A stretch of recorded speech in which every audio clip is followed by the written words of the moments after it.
happened again. This is Okay.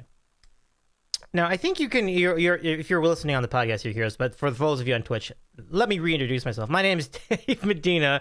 You know me as Davey's Eating a Sandwich on Twitch as well. And we're having a great time here doing this program. Whenever I switch profiles, it seems to mute my scenario. I don't know why. OBS is annoying. Welcome back, everyone. The Leon Lounge has joined us. Welcome in. It's great to see our friend Jesse in the chat. He's been agent for a lot of great talent, a lot of big names on Twitch, as it turns out. So good to see you here tonight, Jesse. King Downbreaker has joined us as well, variety streamer. Welcome in. So yeah, let's just talk some sports. We won't have as many point redeems tonight as we normally do for a sports show, but John's with us. We'll be hearing from Andy in about 45 minutes, and then as for Ron and Kev, we'll see about them, but I'm assuming for now it's going to be John and Andy. So let's recap. We got a lot to recap, so let's not waste any time. Big home stretch coming for all of us here on the on this contest, and big matchups coming up in college football as we decide these conference championships and some pivotal matchups in the NFL. Let's hit it.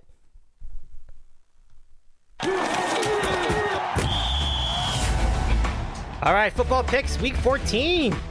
And we are heading to the nitty-gritty here.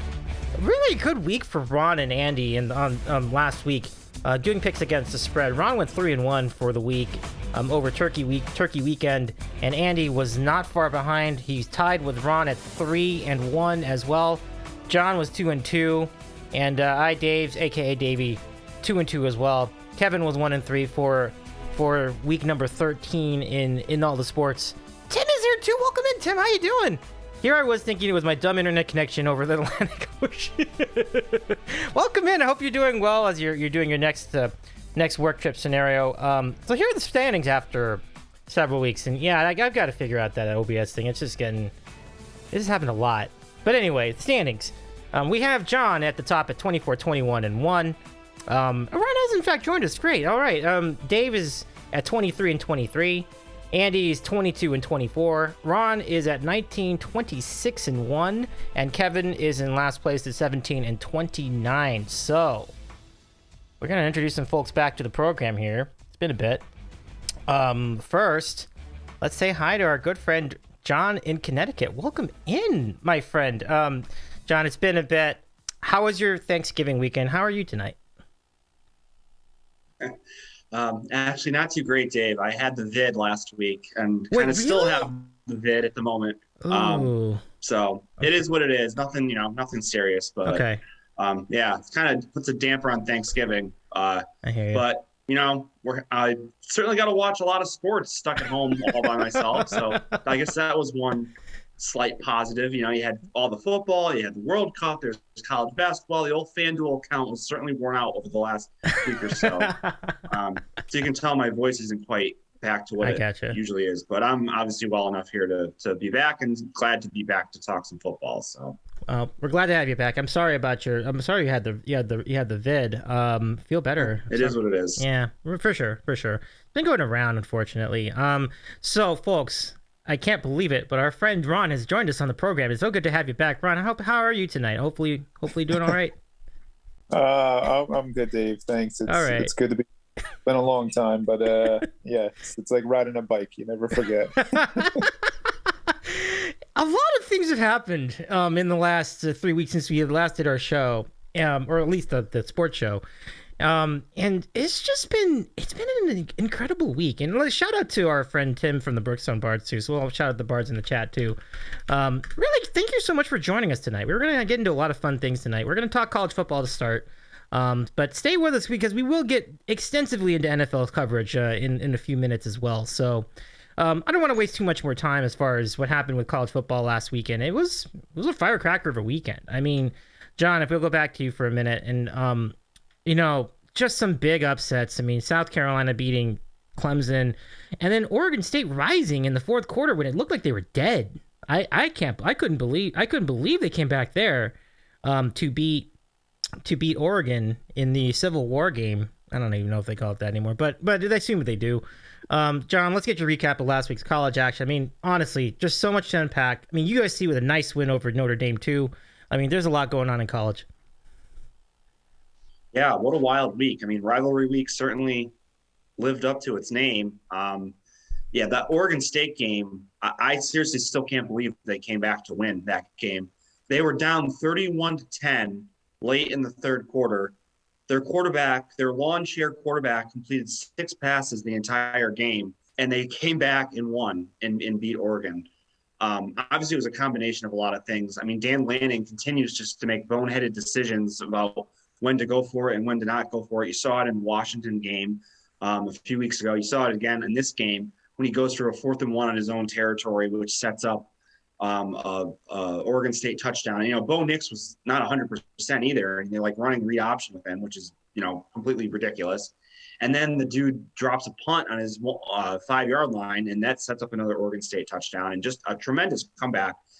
You can't say enough of the job that Jonathan Smith has done there at Oregon State, taking them from, you know, basically a bottom level Pac-12 team to now almost near the top of the conference. And they had USC beat earlier in the year. Like, they really should have been like 11-1 this year. I mean, what a great job by them. But obviously, you know, they played the games and they couldn't close out the Trojans, but still an amazing comeback and just a great job by Oregon State. Yeah, you mentioned Clemson and South Carolina. You get to see this fraud Clemson team in the college football playoffs. So that's good news.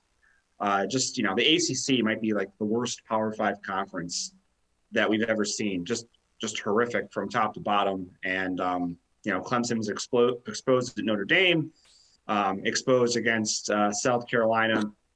And good thing we don't have to see them again in the college football playoff, thankfully. Yeah. And then obviously the Apple Cup was a huge game on Saturday night. Michael Penix just went crazy. I think Washington had like 700 yards of offense. I mean, man, what a year they've had too. You know, their defense isn't great, but it doesn't matter when you're putting up those kinds of offensive numbers. And the result of that, you know, USC was waiting to see who they would play for the Pac-12 championship based on that game. And because Washington won, that means Utah got the spot. So they're going to get a rematch. Well, not a rematch. They won the first game. USC will get the rematch with Utah this upcoming week. And, you know, the other big game of the day, obviously, was the Michigan-Ohio State game. Michigan, I mean, what else can you say? Like, they played it perfectly. Ohio State was daring them to pass the ball down the field, and that's exactly what McCarthy did. You know, because Corum was out, the running game was struggling. They said, hey, like, eat us down the field with these long passes, and that's exactly what they did. You know, Ryan Day got really tight with his play calling. I didn't think Stroud played particularly well. I mean, it's been kind of a theme really lately. I don't think he should win the Heisman Trophy at all. I mean, I think Caleb Williams is probably going to be the favorite at this point, but Stroud really hasn't played, you know, up to his capabilities, at least in my opinion. And, you know, Michigan just ran them over in the second half once they kind of got the lead. And, you know, the Buckeyes are going to be calling for Ryan Day to be on the hot seat here if this keeps up. You know, I know they went like 11-2, but if you can't beat Michigan, your tenure there is going to end pretty fast. So those are pretty much the main games, I guess, of the weekend. Sets up a very, very interesting conference championship week. I'm sure we'll get to the previews in a little bit, but I'll just say this: like, I think it's complete horseshit if TCU loses this Saturday and they drop out of the top 4. Like, they playing the extra game because they're playing for a conference championship. Why would you penalize them if they say they lose by like 3 points to Kansas State, which easily could happen, and like you slide in like Ohio State or Alabama, which is complete garbage. But you can just tell the committee is setting up for this because they've done it before. They want to get the brand names in there. But I think that would just be horrible if that were to happen to TCU, if they were to lose by like a field goal. And, you know, here comes Ohio State, just got blown out by 4 touchdowns on their own field. You're in the playoffs now. But I could see a scenario like that playing out. But in any event, I digress. It was a great rivalry weekend of action, and certainly did not disappoint. It didn't. There was a lot of excitement throughout the weekend, and even on Friday, like the Friday before, I mean, Friday after Thanksgiving, there was so many great games. Like, it's kind of interesting with the Baylor Texas game that it wound up being a cover for Texas, because that is not an indicative of the score. It was a tough game. Yeah, I didn't even realize that was even a possibility. I assumed that even if TCU lost, they were going to be good. You're probably right, though. There's going to be some, I don't know. Let's go to Ron and let's get your thoughts on last week's action too. I'd love to get your thoughts on the TCU scenario. We may have some time to do college coaching talk later, but Last week is where we should focus, and I do We think got to get Andy in here when we talk about Trent Dilfer going to Yeah. UAB. I'm sure he's got some opinions on that. Really. I know he's gonna have thoughts on Shaw being fired too. I mean, that's way overdue. So it's about time there. I didn't know about that, John. That's interesting. Oh my goodness. Yeah, we'll definitely. Just announced he can like coach with his pencil, like at the as he's making his play calls. Then what a train wreck that's going to be. I can't wait.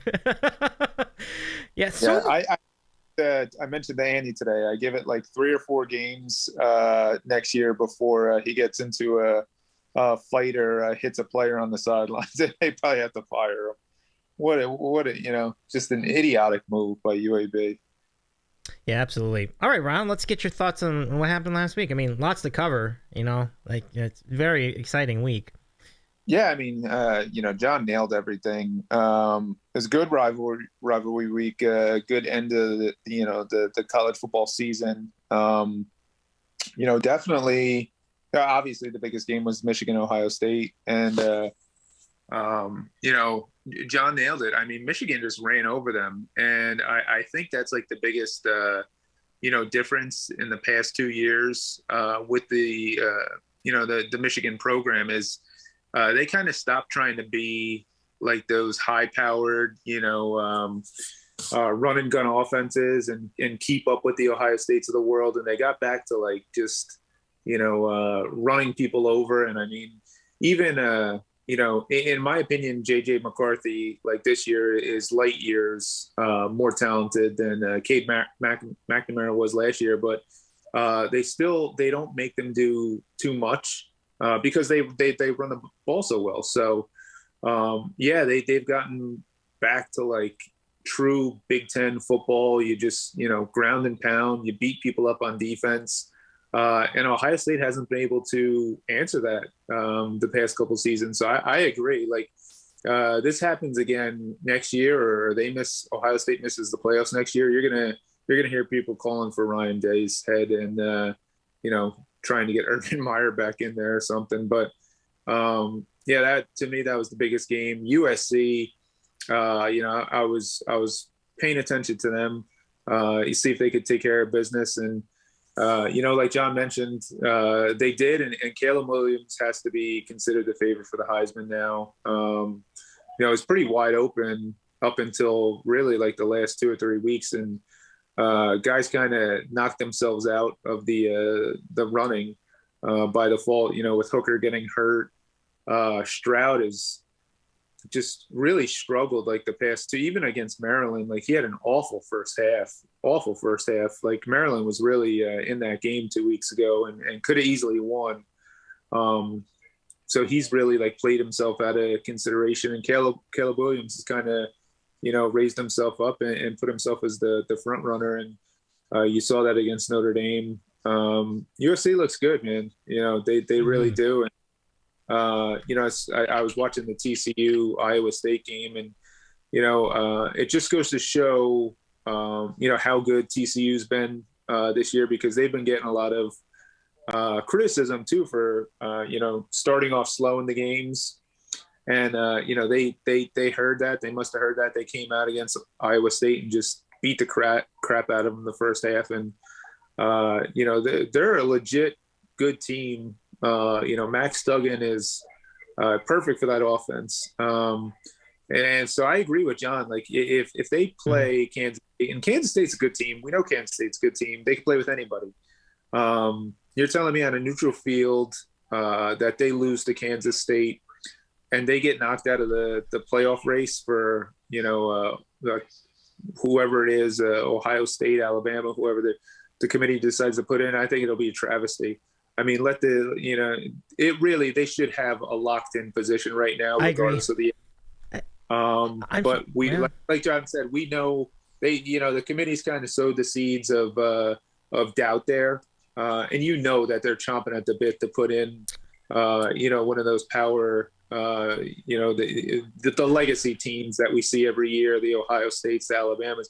They want those guys in there, and let's have some fun. Maybe the games are blowouts. Maybe the games aren't watchable in the playoffs, but at least it's somebody new. That's right. And God knows that TCU deserves it this year. So I agree 100%. Like regardless of the outcome, as long as the game is competitive. Now, granted, if Kansas State comes out and beats them 63-0, I think, the committee has a valid argument. Well, they went to the championship game and spit the bit. But if it's a competitive game, I mean, you can't punish those kids and penalize that program for playing in a championship game an extra week.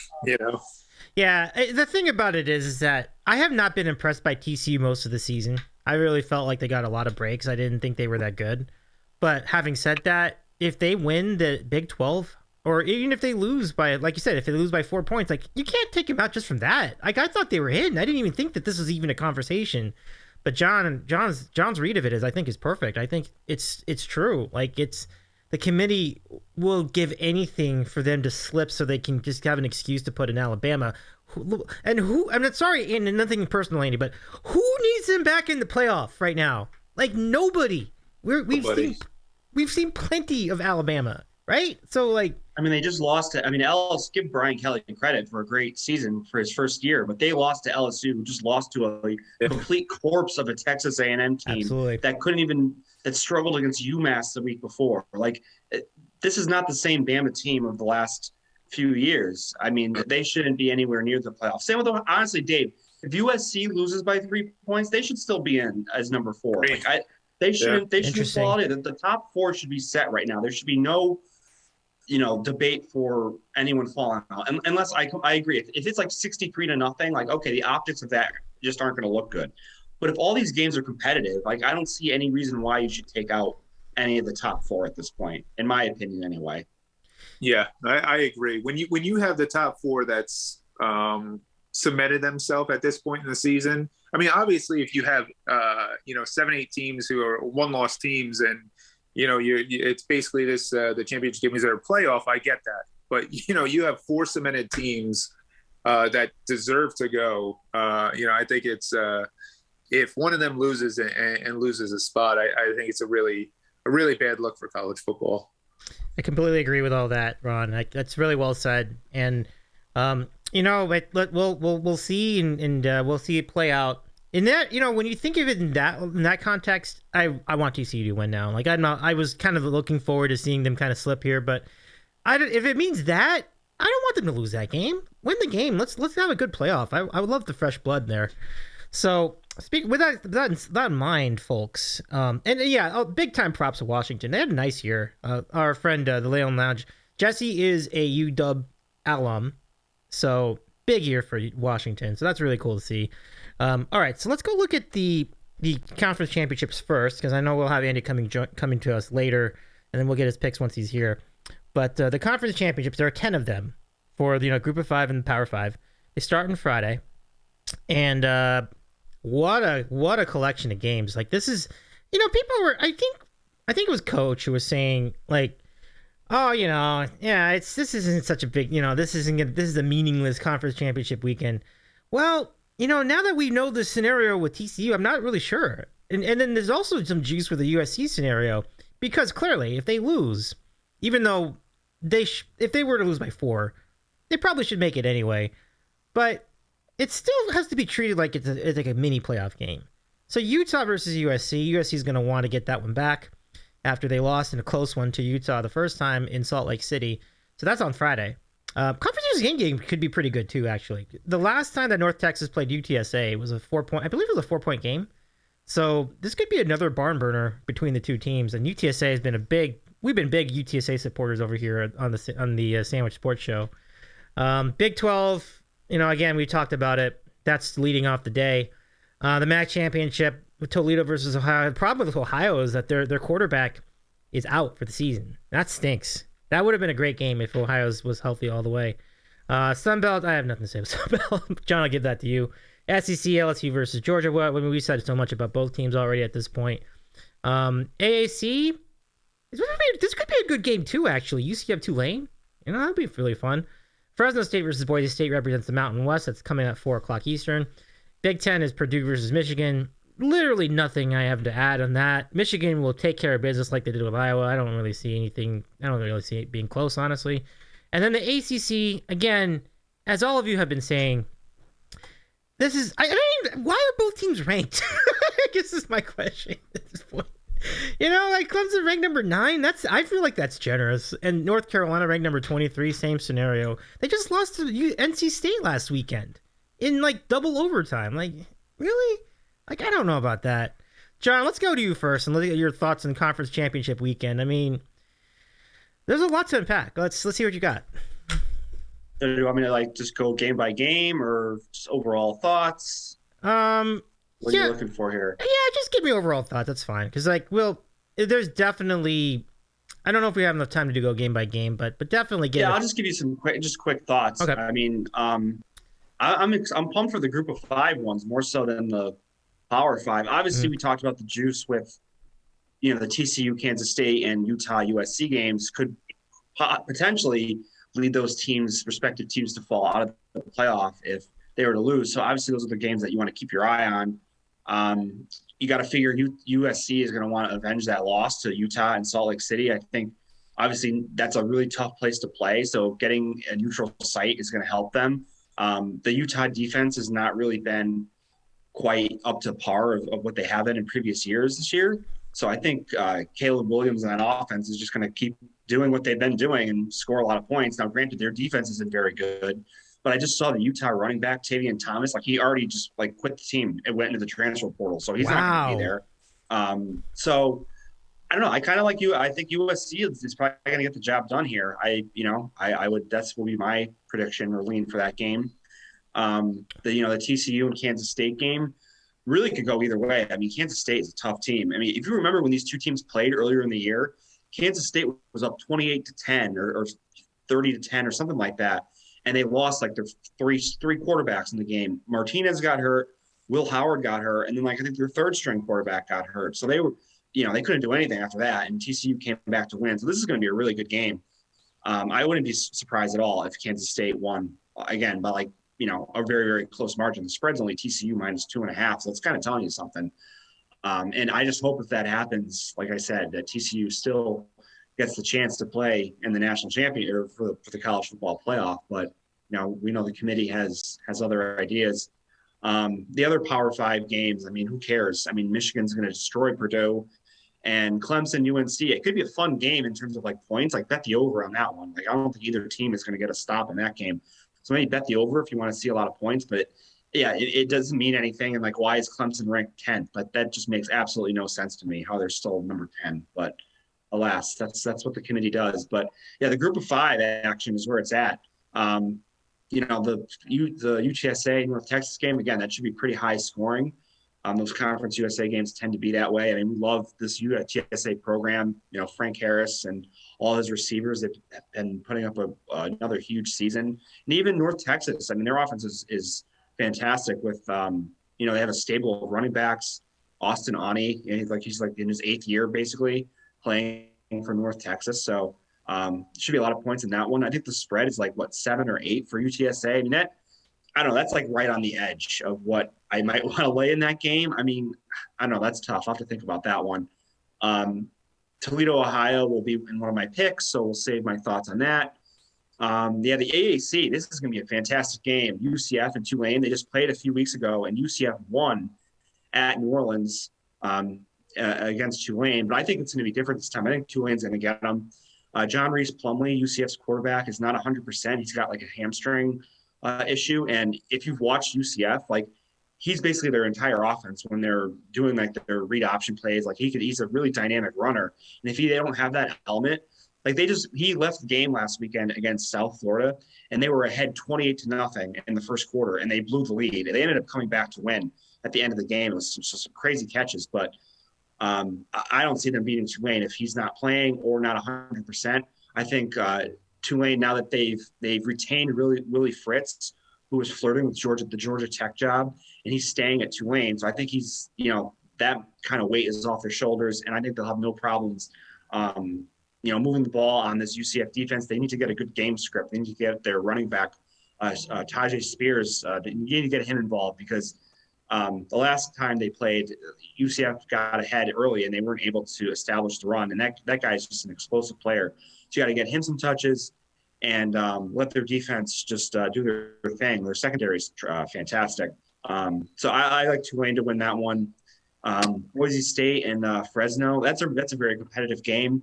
You know, we've documented Boise's kind of turnaround mid-season here on the show, but Fresno's been rolling since Jake Haener came back. So I would kind of lean towards them in this matchup. I still think he is what puts Fresno just a little bit over Boise in this game. Without him, Boise easy, but I think Fresno will win because of Haener's presence. And then the Sun Belt, you have to look at the status of Grayson McCall because he's missed the last couple games, and Coastal Carolina is a completely different team without him. He might be worth 8 to 10 points at the spread. Like he's one of the most valuable players in college football. And he's playing. He's not playing. If he's not playing, Coastal has no chance. You just saw them get destroyed by James Madison, 47 to 7 or something over the weekend. Troy has a great defense, and they should be able to hold Coastal to minimal points if McCall's out, and the Troy offense will do just enough. And so if he's out, definitely lay the points there with Troy. So yeah, that's kind of like a brief overview of the weekend. But some games mean something, some games don't mean as much, but it should be entertaining. And don't forget, Dave, we have a 1 p.m. action game on Friday. Buffalo and Akron are making up the snowstorm game. So you're sitting in your cubicle or your office, you want to bet a little action, there you go. It's there for you on Friday afternoon. I'm wondering what the motivation is going to be for that action game on Friday. Well, see, Buffalo needs to win to get to a bowl game. They're 5-6, so there's their motivation. There you go. I don't know if they're, doesn't mean they're going to win, but they got motivation. So. That's cool. It's good to know that. Thanks for that update. Really well done. Thank you for the rundown, John. Now let's go swing it over to Ron. Let's get your thoughts on the conference championship action as well. Yeah, I mean, John did a great job breaking down the games. Obviously, the ones that stand out to me are the ones that, mean the most in terms of the playoffs. So, the Big 12 game, TCU and Kansas State. Yeah, I mean, Kansas State really, they should have won the first time that they met. It wouldn't shock me if they won this weekend. Like I said, Kansas State's a really good team. And, Deuce Vaughn is, just an amazing all-purpose player, for Kansas State. So, I mean, that game could go either way. It wouldn't shock me if Kansas State won a close game. But, like we mentioned before, I wouldn't penalize TCU because of that. And the other one, the Pac-12 title game, USC and Utah. I mean, Utah always seems to step up their game against USC and in a big spot. So, I mean, I don't think it's out of the realm of possibility that they win, but I do think it's USC's game to lose. Like I said, Caleb Williams really has a chance to cement the Heisman Trophy this weekend, and I think USC can do it.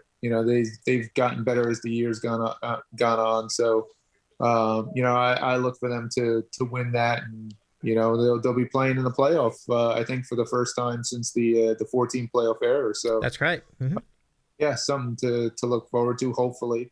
The ACC title game. I mean, man, if we talked about this a month ago, we would be, we would probably think it was for Clemson getting into the playoff, and possibly North Carolina too, because North Carolina was one of the hottest teams in the country for a good, month and a half. Drake May was one of those guys who, a lot of people said, if he wasn't a Heisman favorite, he was right up there. And boy, they have just collapsed the last few weeks. Same with Clemson. It's such an anticlimactic game. I mean, it's like a car wreck. I mean, you're gonna watch it, but I mean, it's the outcome's meaningless no matter who wins and goes to the Orange Bowl. I mean, it is what it is. The AAC game. Basically, a shot to get into the, to one of the New Year's Day bowls. So, UCF and Tulane. Tulane's a great story. You got to love Willie Fritz. I mean, he's paid his dues. I would love to see Tulane win. I love the campus down there. If you've ever been down there in the heart of New Orleans, I mean, just a great atmosphere, great place to go watch a game. So I'm rooting for Tulane. I hope they win and get in. So that one's on my radar. The Big Ten title game. I mean, it's almost at the point where you wonder, does Michigan rest some of the guys, or have them on a sort of a pitch count? We know Blake Corum's dealing with an injury. Donovan Edwards, was banged up last week too, and wasn't even going to play up until kickoff. So, you kind of wonder if they hold back a little bit and feel like maybe they could just beat Purdue, going half speed. I don't know. That's just something that I would think of if I was Michigan and Harbaugh to get ready for the playoff. But they do have a month before they play, so maybe they go all out and not worry about that. But just something to watch out for. And the SEC, I can't remember the last time an SEC title game was like this meaningless. Georgia's got it wrapped up. Yeah. I mean, win or lose. I mean, if something happened and Georgia happened to lose, I mean, they're still in the playoff. But I'll say this about Georgia: they haven't looked like the same Georgia team this last month. Maybe they try to make a statement and run all over LSU and really, gear up for the playoff. But Georgia struggled this past month. Their offense hasn't looked sharp the last 3 or 4 games. So, I mean, I think that's something to keep an eye on. And it certainly sets up for an interesting, college football playoff in the near future. Yeah, and so the scenarios are pretty well laid out. I think if you want the new juice in the playoff, we want USC to win or at least lose in a close game. We want TCU to win or lose in a close game. We probably want Georgia to win, although I think they're in anyway. And same scenario with Michigan. So those are the key games. I think y'all have done a great job mapping those out. And I do love those group of 5 matchups. They are very good matchups. I feel like every single group of 5 game has a potential to be a great game. I think that's a cool thing about it. Even I don't know if you agree would say that, make that point about the Conference USA game. I would. I think John did. So I feel like Conference USA could be pretty solid as well. So let's go to the picks. I can't wait to see what you all think about these games against the spread. So John, we'll go back to you and let's get your picks for the conference championship action. All right, Dave. We'll start off here. We'll just make the first one quick. We'll take Michigan minus 17. Again, there's really no reason to play this game, but I think Michigan is going to use this kind of as a tune-up for the playoff. Purdue just kind of snuck into the championship by winning the West because Iowa somehow lost to Nebraska on Friday. But, I mean, Iowa, Purdue, Illinois, it really wouldn't have mattered. Although Illinois did give Michigan a pretty good game there a few weeks back. But, they have a really good defense. Purdue is just, Aiden O'Connell's a good quarterback, but they really can't run the ball at all. And I just think Michigan will do whatever they want. They might start off slow, but by the end of the game, this will be a comfortable, 20-point win for the Wolverines. So we'll take Michigan minus 17. And then for the second game, I'm actually going to go to the MAC. And there's something wrong with this Toledo team. If you've been watching MACtion for the past month, like on Tuesdays and Wednesdays, they haven't covered like 6 games in a row. They lost outright to Bowling Green. Now, granted, Bowling Green is a bowl team, but they're probably the worst bowl team that is going to be playing, next month in these bowls. And they give up like 40 points. They lost that game. They just lost at Western Michigan. I know their quarterback, Finn, has been in and out of the lineup, but he played last week against Western Michigan, and they were awful. They just had kind of a history here under this coach of just very underperforming. And you did mention, Dave, that Rourke is out for Ohio. I don't think it matters. Their backup looked really good to me last week. They destroyed the same Bowling Green team that Toledo lost to and gave up like 40-something points, and they just crushed Bowling Green 38-10. So I think Ohio is going to win this game outright. Backup or no backup, give me the 2 points. So give me Ohio +2 and give me Michigan minus 17. So a little Midwest action here for my 2 college picks this week. Good stuff, John. Good luck. Thanks so much for the picks once again. I appreciate your confidence in Ohio because I was leaning there. I mean, that doesn't mean I'm going to play it. Just for people get worried about the mush, but it's interesting to note that we're kind of like that you're still feeling pretty good about him with the backup. So let's go to Ron next, and very interested to hear your picks too, Ron. You had a nice week last week. Let's see what you got for this week. Yeah, first game I'm going to start off. I'm going to take USC minus 2.5 in the Pac-12 title game. I mean, it's now or never for them. Like I said, I think this is Caleb Williams' chance to really cement himself as the Heisman Trophy winner. Utah is a good team, and like I said, they always play USC tough, but I like USC in that game to cover. And I'm going to take North Carolina plus 7.5. I mean, that game could go either way. Both teams are really, on the downside this year, especially the last couple of weeks. But 7.5 with this Clemson team is just way too big. They might win, but give me North Carolina to cover in what is probably going to be a high-scoring, sloppy game. So I'll take USC minus 2.5 and North Carolina plus 7.5. Awesome, Ron. Thanks for the picks. Yeah, we talked about the North Carolina game in text. We definitely were feeling that the underdog there, and if it goes up, even better. So we'll see how it goes. But thanks very much for the picks. Good luck. 2 to go. 3 to go if you include mine. So Andy will have his picks coming up when he joins us in a few minutes. So let's go to my picks next, and here they come, folks. So here's what we got for week 4 of the conference championship weekend, which represents week 14 of our contest. Let us see what we got. Okay. So,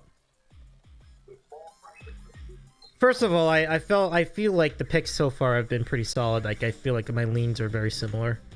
I also like the over in the Michigan game, because very similar to last time when they played Iowa. I mean, Purdue's not gonna stop Michigan. There's just no way. So let's get to it. My picks. Okay. So we are also laying heavy favorites here. We're gonna go with UTSA giving 8.5 against North Texas, which it's only because I've just been such a fan of theirs, just kind of piggybacking everybody else. Like Andy's been on top of this, John and Ron have been on top of this too. Kevin certainly is a fan. I can't say no to him. I don't want to root against UTSA, so this is a homer pick, really, in a way. So we'll take the favorite, even though realistically it's probably going to be within 4 to 6 points anyway. But I don't care. I'm going to go with it. Game number 2, we are going to lay another big favorite. So earlier we had John take Michigan giving 17. I'm going to do the same thing with Georgia. Because like y'all were saying, like, what have LSU done to prove that they can cover a game like that anyway? Like, can't even beat Texas A&M. They gave it 35 points to a team that could barely score 7 a lot of the time. That's outrageous. Like, did you know that the last time LSU scored 30 plus points in a game, you had to go back 2 Halloweens. Halloween of 2021 was the last time that they scored 30 points in a game. That's pitiful. You think they're going to keep up with a great Georgia defense? I don't see that. It's going to be a beatdown. So the picks: UTSA giving 8.5, Georgia giving 17 for the conference championship weekend. Very interesting spots though, all the way across. So we'll see what happens. And that's it for me. Let's give you Kevin's picks as well. So we'll keep it rolling. Kevin's picks. He's going to take the underdog Kansas State, getting 2.5 against TCU in the Big 12 championship. And he will also mirror, so he'll go checker with my pick of Georgia giving 17 against LSU in the SEC championship game. And those are the picks for Kevin. And that'll round us out. Andy will have his picks in a few moments. So, good stuff. All right. So, that's going to do it for college. We can talk about college, the coaching scenarios later on, like after we finish our NFL coverage. But first, let's get into the NFL. We had a great Thanksgiving weekend, and let's stay with you, Ron, for a second. I mean, Ron, it's a hell of a Thanksgiving. Like, usually you get, like, one game that's a dog. Honestly, all 3 games are pretty good. So, that's led into a really good weekend. The 49ers getting it done. Wait, let me just double check. Oh, but did they ever? I mean, the defense did. I mean, it was a really tough game otherwise. Like, it was not a pretty game to watch. Packers, Eagles, Eagles doing their thing, although their defense didn't look so good. But I shall not blabber any further. I will say the Jets have actually looked pretty decent, even though they had the backup quarterback and everything. I thought that was a really interesting scenario. But Ron, let's go to you for last week's action in the NFL. You're damn right they look good, Dave. I love this Start one. giving props. Now, it's hey, listen. That was rare for you. I never heard that before. The Jets defense is legit. And if they had halfway competent quarterback play this entire season, they'd probably have more than 7 wins, to be honest with you. So, it's definitely, I don't think Mike White is the long-term answer, but he's right now he's light years better than Zach Wilson. So I'll take him and we'll roll with him. And as a Jet fan, all you can ask for is for them to play meaningful games in November and December, and that's what they're doing. So, I'm happy with that, especially since they look like they're probably a year ahead of schedule, with all the young guys that they have. So can't complain. But you're right, Dave. It was, for the first time in God knows how long, I mean, it was really a great Thanksgiving of football from, the competitive standpoint, because every single game, was relatively close. I mean, I know that the Dallas covered and, they won big, but yeah, I mean, that was a close game up until the third, fourth quarter. But the Lions Bills was entertaining. Lions have been feisty this year, and the Bills have kind of, I know myself, I thought going into the season, even after the first few weeks, Bills were going to run all over the AFC, but Josh Allen hasn't looked that great. He hurt his elbow in the Jet game, and he doesn't look, as good as he's looked in the past. So that's something to monitor. But that was a good game. And Detroit, hey, listen, I've written Jared Goff off, plenty of times, but he's still plugging away in Detroit. And they were coming in on a 3-game winning streak. So, thank God they kept it close and gave us a reason to watch on Thanksgiving. And the nightcap, New England and Minnesota was a good game. It was a real good game. Minnesota pulled it out late, but definitely, for the first time in forever, 3 good games. And like you mentioned on the weekend, Dave, you had the Jets game. The Jets won pretty convincingly. You had the Monday night game, the Colts and the Steelers, with people kind of wondered why everybody thought it was crazy for them to hire Jeff Saturday off the street to coach, and you kind of saw it at the end of that game. I mean, he had no idea how to manage the clock. So I mean, just because it's fresh in my mind, that's something that that popped up to me. What other games were decent? The Bengals winning on the road in Tennessee surprised me, and they kind of played like an anti-Bengal game where they grinded it out with defense and timely plays, and big win for them. If they get hot as the season goes on, watch out for them, and especially since the Ravens. The Ravens seem to this entire year just play down to all their competition or play up to their competition, which is never a good thing. They let the Jaguars hang around all game long. Jaguars end up scoring that late touchdown, going for 2 because, hey, why the hell not? And they get it. And the Ravens, spit the bit. I mean, and now you have Lamar Jackson hurting. So we might be seeing a scenario where, the Bengals overtake the Ravens within the next few weeks. It wouldn't shock me at all. I give him a lot of credit there for that, because, it did look really bad, like the first 3 weeks of the season. But credit, credit absolutely. And I mean, they have if they get Jamar Chase healthy, the Bengals, they're going to be, we'll see. And I'm sure we'll get to that game coming up. But, this week is a big litmus test. They beat the Chiefs last year. I know it's a tall task asking them to do it 2 years in a row. But hey, you never know.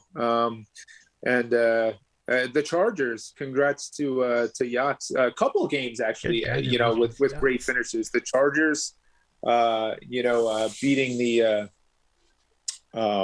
Cardinals with the 2-point conversion at the end. I mean, you had that, and then you had almost like a back-to-back with the Raiders winning in overtime on Josh Jacobs' 86-yard touchdown run against the Seahawks.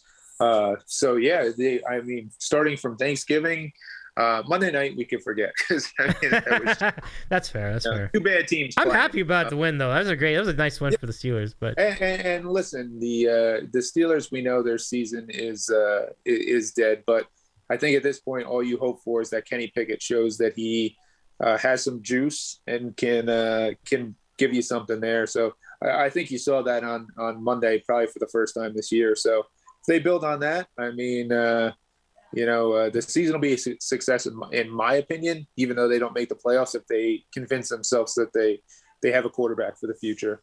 Yeah, it was very good to see that. And, I felt like they were a very live dog, but I don't want to dwell too much on that game. Folks, we have our friend Andy in Seattle joining us on the program. Andy, welcome back. I hope your trip went well. I hope your mom's doing okay out there. Welcome in. How's it going tonight? Good. Nice to see everybody. A little Heyman style. Happy Thanksgiving. I'm sure you guys already talked about college. I'll have to re-listen. I have college thoughts. I'm not going to hijack the program. Maybe I'll save it when you're like, you got final thoughts. Do the NFL, whatever you guys are talking about. I did write down picks. But yeah. Keep it continuing. Yeah, absolutely. We do your picks later tonight. Like when we get to the picks, we'll let you do the college picks too. So that'll make it easy to kind of throw them in there. All right, great to see you back. John, let's get back to you and let's get your thoughts on last week's NFL action, and then we'll take it from there. Yeah, Thanksgiving was good, unless you had the Cowboys laying 9.5 or the under in that game. the bullshit Giants touchdown at the end of the game. And you knew as soon as Maher missed that field goal, the Giants were going to think right down the field and score. And of course, Parsons gets a personal foul penalty that you never see a replay of because they're showing Greg Olson's kid talking to Dak Prescott, like a clip from earlier in the day, which was just complete bullshit. But why they're showing that instead of the actual play. Like, why am I losing money? Like, I want to see the flag here. But that was a rough ending if you had Dallas. But yeah, the Bills game was fantastic. The Campbell didn't really manage the clock well either towards the end of the game. I think they could have done better to maybe like try to either score the touchdown with like no time left, but they kicked the field goal and left plenty of time for Allen to do his thing and go down the field in just seconds to win the game. But yeah, Ron is right. The Bills haven't looked quite like the Bills, over the last month and a half or so. I mean, that might correspond to Allen's injury. I'm sure it does, but they just got to keep plugging along and winning these games, or else the AFC East is a brutal division this year. With Miami and the Jets now right in the mix, and even the Patriots are still have life. And tomorrow's a huge game, so that was a big win for the Bills. And then the nightcap was just crazy. Cousins in prime time, the rare win, and he actually played pretty well, which is hard to see sometimes. But hey, they got it done. The Patriots offense actually looked really good, which was a shock after what we've seen from them recently. So yeah, that was a really competitive game, and Minnesota just did enough to pull it out. And then on Sunday, we'll just get Sunday night out of the way. Like, I love Aaron Rodgers and everything he's done for the team, but like, dude, like hit the fucking bench. Like, we want to see Jordan Love here for the rest of the season. Even in like 2 drives that we saw him, like he looks so much better compared to what I've seen from him last year. And even in preseasons, like he had command of the offense. He had accuracy. He had zip on his passes. Like, the season's going nowhere. You're not going to win your last final 5 games. Let's get Love in there and see what happens the rest of the season. I mean, the defense is a complete abomination. I mean, that's not, Rodgers' fault, but let's get Love in here. You're 4-8. Like, I know you want to gut it out and play, but no, like we want to see Jordan Love the rest of the year. We'll see what happens if Rodgers is playing against the Bears this Sunday, but who knows at this point. I think he wants to play probably, but we'll see. If they were to lose to the Bears, like I think Love would start the rest of the last like 4 games. They actually have a bye next week, which is crazy, the late bye. But I digress about the shittiness of the Green Bay Packers at this point. The rest of the action, no one got to see the Josh Jacobs in his touchdown run in overtime. I know we were going to get to this, Dave. Yeah, absolutely. Guy from Red Zone. Yeah, turn to your local CBS affiliate once this game is over. Like, no, I can't turn to my local CBS affiliate because they're showing 60 minutes. Because that wasn't the doubleheader game for I only got one CBS game on Sunday, and it was, I don't even know what it was because I just have Red Zone on all day. So when I turn to CBS, they're showing 60 minutes. They're not showing the Raiders and the Seahawks. So you have to pull up an illegal streaming scenario to watch the end of the game, which was, annoying. But yeah, that was just a complete huge flaw in their coverage situation, because they would never think that like the non-national game like goes to overtime. Usually it's like, the game that like 90% of the country is seeing. You just flip to your local channel and that's the end of it. But that was brutal. But yeah, big win for the Raiders. I mean, the Seahawks maybe coming back down to earth a little bit.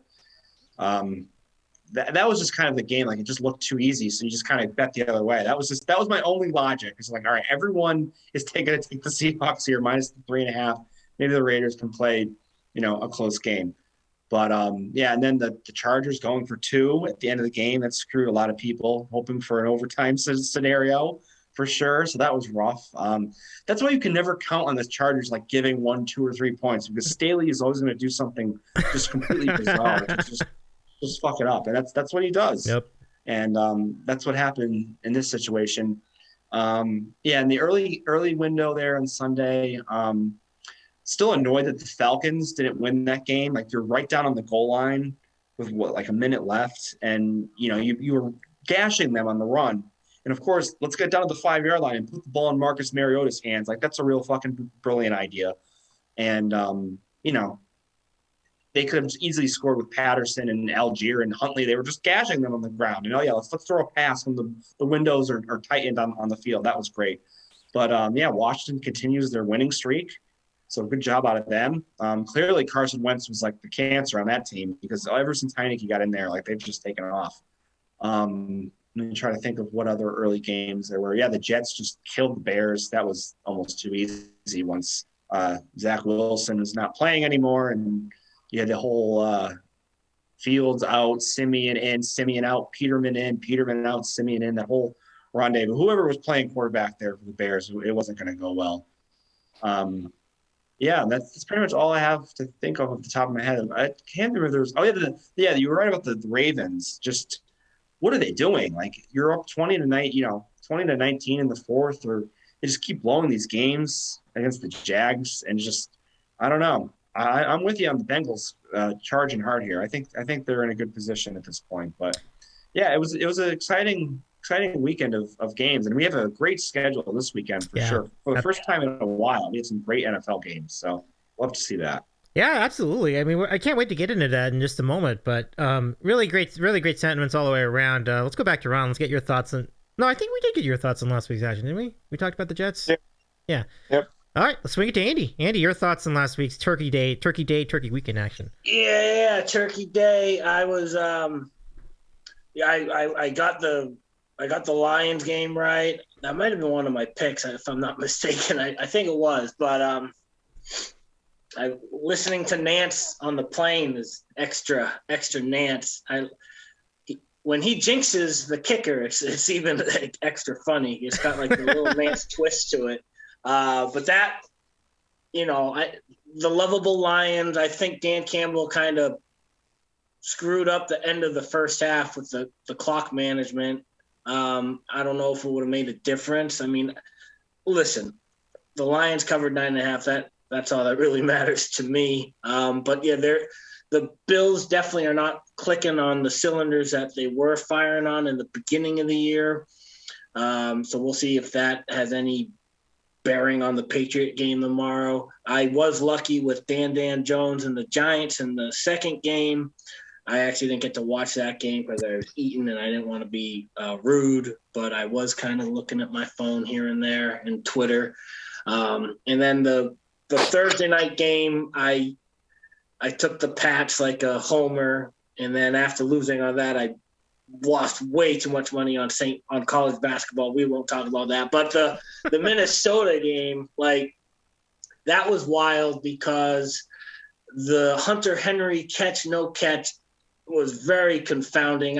If it wasn't a touchdown, it still seemed like it was a catch. I don't know, but the Patriots, I feel like they got screwed on that one. I don't care about the punt, the running and the punter, that was inexcusable. And then the kick return that the Vikings had, I mean, what are you going to do? I mean, holding happens basically on every special teams play. It's just one of those things. But the Hunter Henry scenario, and then they also, like, Jones got face masked on third down. But, if you're a good team, sometimes you can overcome, like, bad calls, and they didn't. So the Patriots defense did not show up as, they were rolling. They were playing the Colts and the Jets, and their defense was a lot better. But, the Vikings are good. They have two of the best receivers in the game. Dalvin Cook, Mike, like Dalvin Cook back in the day.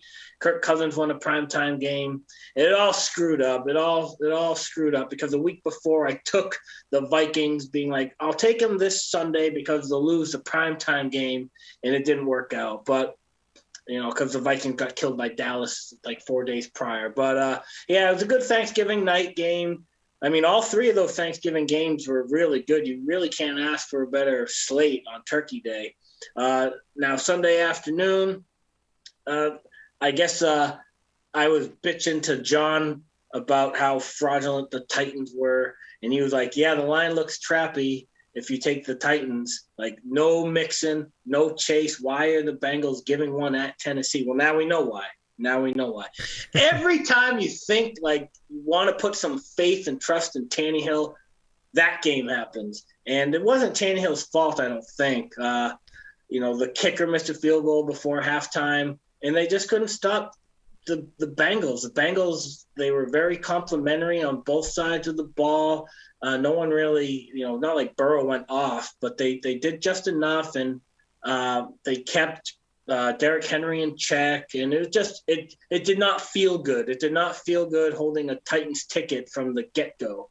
And so, boo-hoo, life happens. And then Bengals, they keep the game going. And then Bucks Browns was okay. I'm trying to think of what else I watched. I didn't have not my typical setup down there. I watched Jags and the Ravens. That was okay. I had the Jags. Tommy was like, take the Jags. I took the Jags. Had a decent morning slate. And then, like you guys talked about it, those late games, going into the week, Mad Dog's like, if you watch NFL this Sunday, you need your head examined. Like, watch The Fabelmans. Go to the movies. I did not go to the movies. I watched NFL. And I had a money line parlay on the Washington football team, the San Francisco 49ers, and the Seahawks. And obviously the Seahawks, I'm like, okay, just need the Seahawks.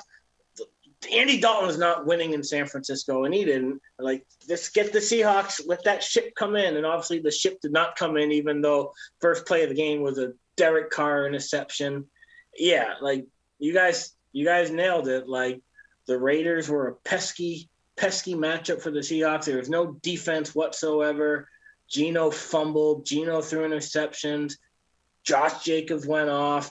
Even in overtime, it was, the Raiders missed that long-ass field goal, and that set up beautifully for the Seahawks to finally win the game at midfield in overtime. What do you need? 15 yards, basically, for a 15-yarder, 52-yarder? Did not happen. I mean, we can talk about Jacobs fumbling, but the ref saying the progress was already established. But, again, bad calls happen. Good teams persevere. But that's a bad loss for the Seahawks. Now they're 6-5. They're right there with Washington. They're right there with the Giants. It's going to be interesting. What's weird? The Giants and the Eagles haven't even played yet, and we're entering December. Those games will be fun. Chargers versus Kingsbury. Of course, that game was going to come down to the wire. I lost Chargers -2.5. I did bet them live when they were down 10-0, so that worked out. Chiefs, Rams. I mean, God, that was that was a bore. But that game was on in California, Dave. So I had to kind of watch that. I remember that Ram quarterback on Virginia.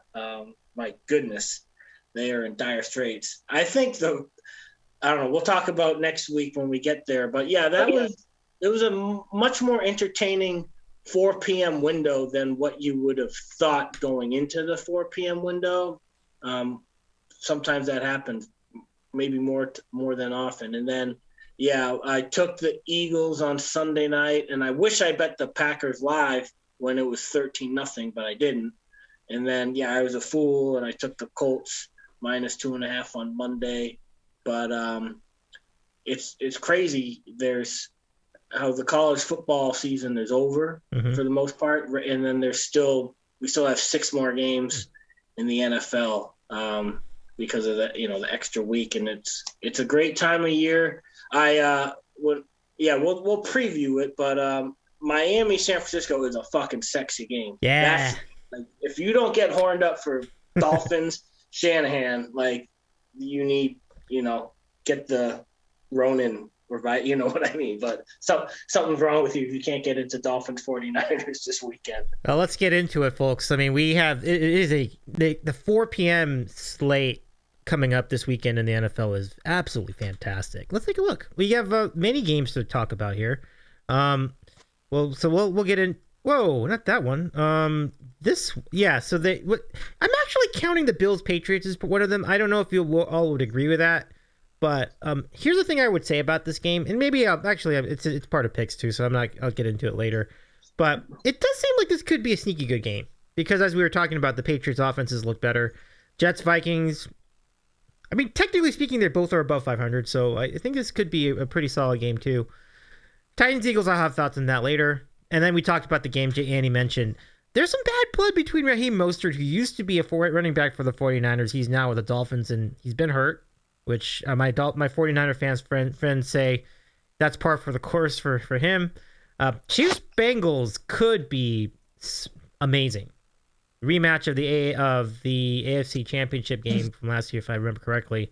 And even though Chargers Raiders really doesn't belong here, it could be a great game. So that's why it's included here on this list. So hopefully Nance and Romo are represented on this chart. I believe they are. I'm pretty sure that the A-Team on Fox, Kevin Burkhardt and Greg Olson, are also represented on this chart with the Titans-Eagles game. So quite a good slate here this week. And John, we'll go to you first and get your thoughts on this week's action. Well, 2 of those games are going to be my picks, so we will hold thoughts on those. Okay. Tomorrow night, mentioned a huge game in the AFC East. I don't know what the weather is going to be like. If it's anything like here, it's going to be cold, but not, the precipitation blew through today. So tomorrow should just be kind of like normal fall weather. So I don't think there's going to be any weather impacts, which you're going to have to monitor now when we're kind of handicapping these games. But Bills -4.5 seems really trappy to me. They should be able to beat the Patriots by a touchdown. But then again, they could only just beat the Lions by 3 points. So who knows? This is going to be an interesting matchup. We'll see if the Patriots can continue their success on offense that we saw last week in Minnesota. If they can do that, I think they have a great shot at this game. If Mac Jones reverts to how he was playing against the Jets and the game before that, I don't think they really have much of a chance. So I think that's kind of what we're going to decide the matchup here. I honestly don't know where to go with this one. I'm gonna have to think about this one and make a bet before tomorrow. But yeah, definitely a very close matchup in terms of the spread. I really can't, decide at this moment. Let's see here. Yeah, also on the list, Jets and Vikings. I think I saw Vikings -3, and I was like, oh, okay. This seems like a little short to me. I know the Jets just played a great game with Mike White at quarterback, but again, it was against the Bears' hideous defense and with Trevor Siemian playing quarterback. I think it's going to be a very different story for Mike White going to Minnesota. Now, the Jets' defense is probably going to play great and keep them in this game, but I just can't see the Jets replicating that offensive performance here. I like the Vikings. I think -3, I'd take that for sure against the Jets. That's just my opinion on this game. I think it'll be close, but I think Minnesota is probably the play in this one. I'll save my thoughts on the Titans game, and I'll save my thoughts on the Chiefs game. Yeah, Dolphins and Niners. Man, McDaniel, the hipster coach going back to like play his mentor. I mean, this game has all the angles. Tua's turned into arguably one of the best quarterbacks in the league, with those explosive receivers on the outside, Hill and Waddle. And, granted, their schedule hasn't been very good lately. So, but they're doing what they need to do, beating these bad teams. And now they're going up against, Shanahan and that defense, which is just ferocious. The way they get after the pass, the pass rush, they can sack the quarterback, and it's going to be a fantastic game. You have to see if Garoppolo can put together a little better performance than he did against the Saints, but they really didn't need to do much. I saw McCaffrey is kind of limited, so you're going to need him to be healthy. So it's just a great game overall. The spread's like 4, maybe a point too high. Like I think 3 or more. You kind of have to lean maybe Miami in this spot, but great game for sure. And then Chargers Raiders has definite like whoever has the ball last kind of potential and a lot of points scored. So like I said, if you're laying the chart like -1, I think I saw the spreads like -1. Like I'd be okay laying 1 point with the Chargers. 3 points, like I don't think so, because like we saw last week, the potential for things that can happen. But 1 point, I think Herbert can do well against this Raiders defense. At the same time, like Josh Jacobs is just going to run wild on this pathetic Chargers front. So probably a lot of points scored in this game. Lean Chargers just because of the quarterback comparison, but wouldn't be surprised at all if this, again, came right down to the wire. So, yeah, those are some great featured games on the list. You left off Washington and the Giants is another really good game. 2 teams, like 7 wins. Mm-hmm. So that'll be a fantastic matchup for playoff positioning. I would lean the Giants as a home dog in that spot. I got to keep fading this Washington team, and it's getting me in trouble every week, but really, like, you're going to make Washington like a 2-point favorite on the road? Are you kidding me? With Taylor Heineke? Like, no. Give me the Giants in that game. That's wrong. Yeah, exactly. I'll believe in the P-Dot magic. And then I also one other game to mention is the Broncos and the Ravens. How sad are the Broncos? Oh man. Oh my God, what a disgrace. Like I did have Carolina last week, and like how could you take them against the Ravens? They're going to score 3 points, but the way the Ravens have been playing, it might end 10-3 and they won't cover. So maybe the under is the better play.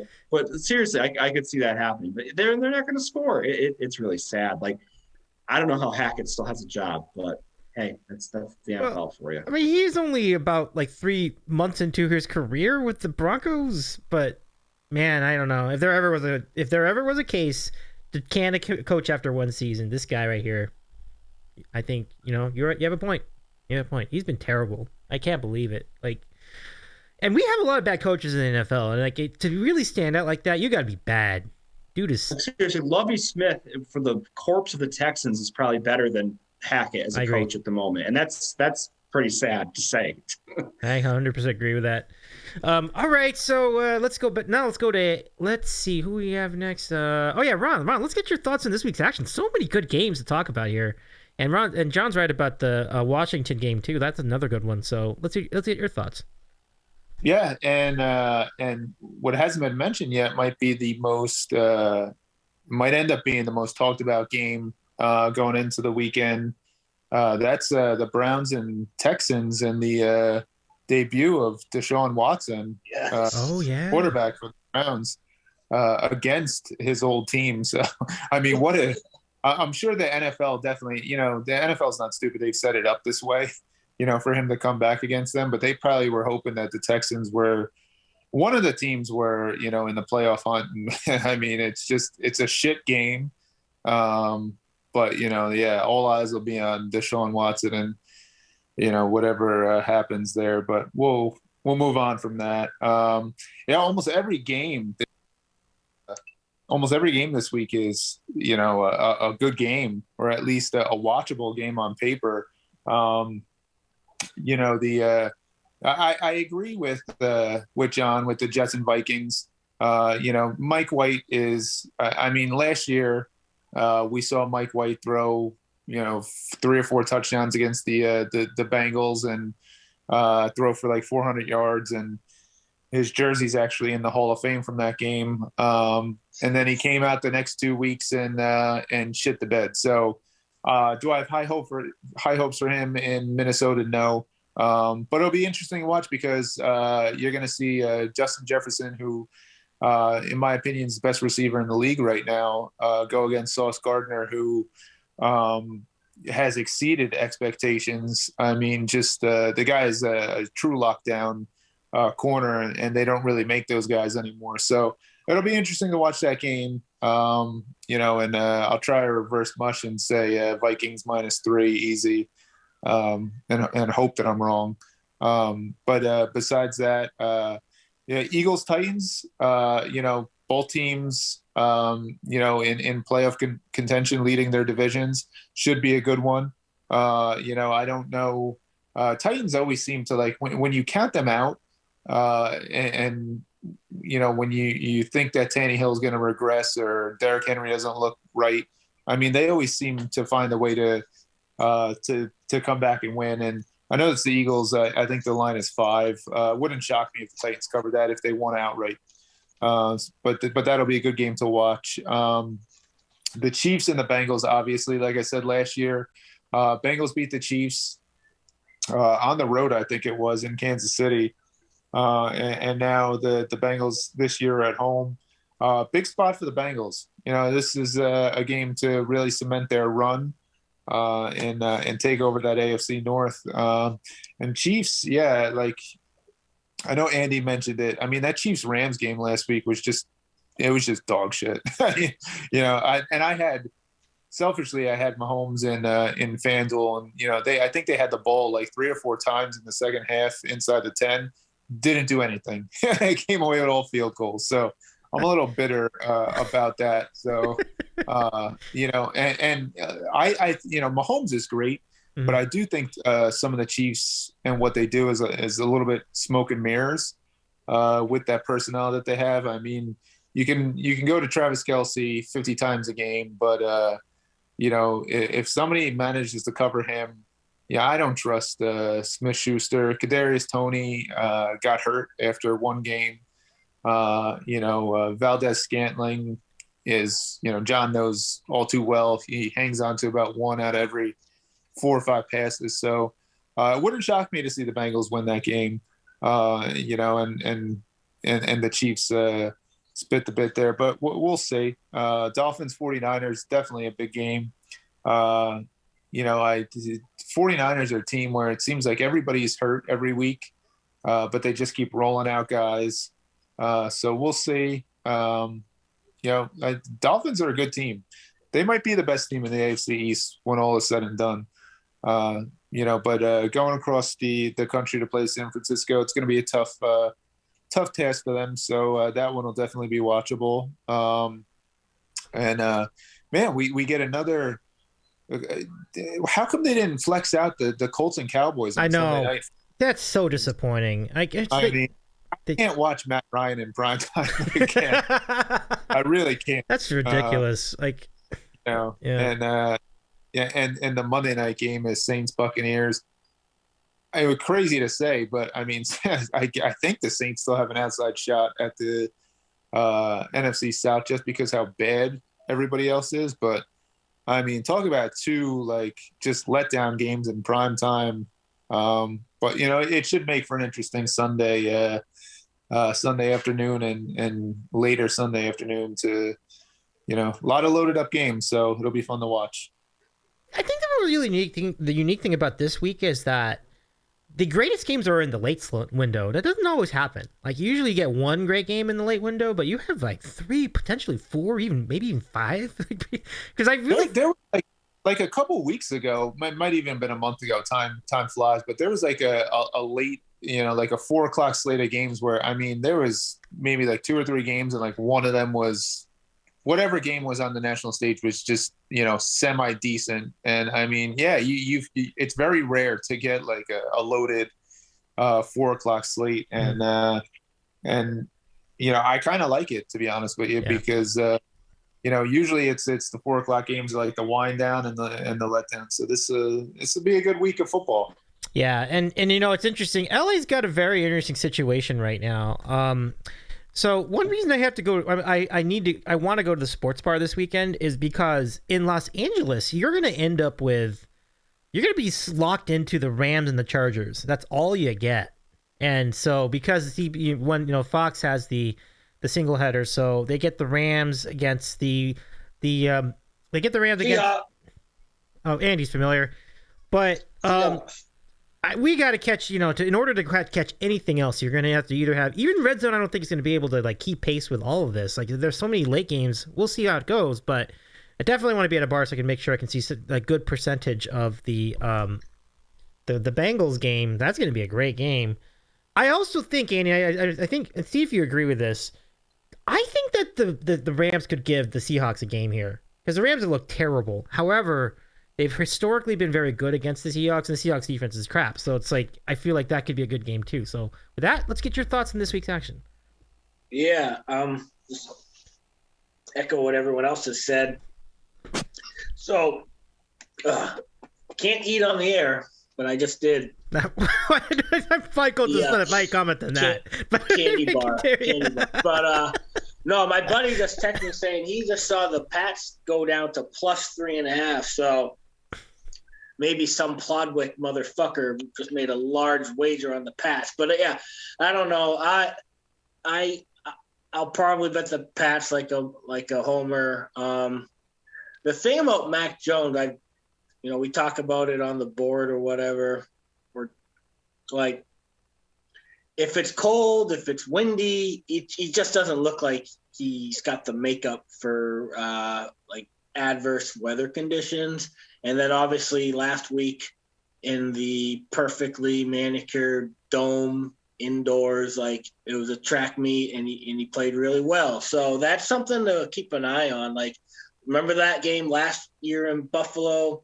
I think he was literally like 1 for 3 or something. Or that game might have been New England. And in the Buffalo game in Buffalo, he was not very good. He was more fascinated with the cold breath coming out of his mouth than listening to the offensive coordinator. But that's a huge game for the Pats. And as you guys all talked about, that AFC East basically has morphed into what we all thought the AFC West was going to be, like maybe the most competitive division top to bottom. That AFC East is, it's so good.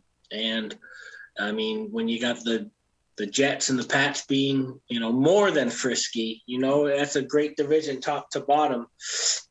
So we'll just have to keep an eye on tomorrow. There'll be a wager made one way or the other. I actually do think that Washington-New York Giants game is very good just because of all the playoff implications. And I don't know, like I'll probably ride that Heineke train. I think I have for the most part, including that game against the Vikings when he threw an awful interception. They blew a 10-point lead, I believe, in that fourth quarter a couple weeks ago when they were playing the Vikings. But I don't know. The Giants just seem a little banged up. I know they held their own from a cosmetic standpoint against Dallas the other day, but with Washington, they're formidable passing, and then with the running game, don't let Matt Berry persuade you, but one day it's going to be Brian Robinson, the other day it's going to be Antonio Gibson. You just never know, but it's very effective. So yeah, that's going to be a great game. I don't know. I can't tell you who's going to win, obviously. Jets Vikings, I have no feel on that at the moment. I mean, I'd like to see that Sauce Gardner Jefferson matchup, mano a mano, and then with the Vikings, you just never know what the game plan is going to be, even with the new coach, because Cousins, as much as he can air it out to Thielen and Jefferson, he checks down as good as anyone too. So with that aggressive Jet defense, you might see him try to do that, because if he tries to force it into some windows, he might pay for that dearly. 49ers and Dolphins, as we alluded to, that game is is going to be very sexy. We'll see how well. This is a huge rubber meets road, whatever you want to say, stretch of games for the Dolphins. I think after this game, they stay out west and they're going to play the Chargers. Good luck, Yacht. Then they got the Christmas game against the Packers.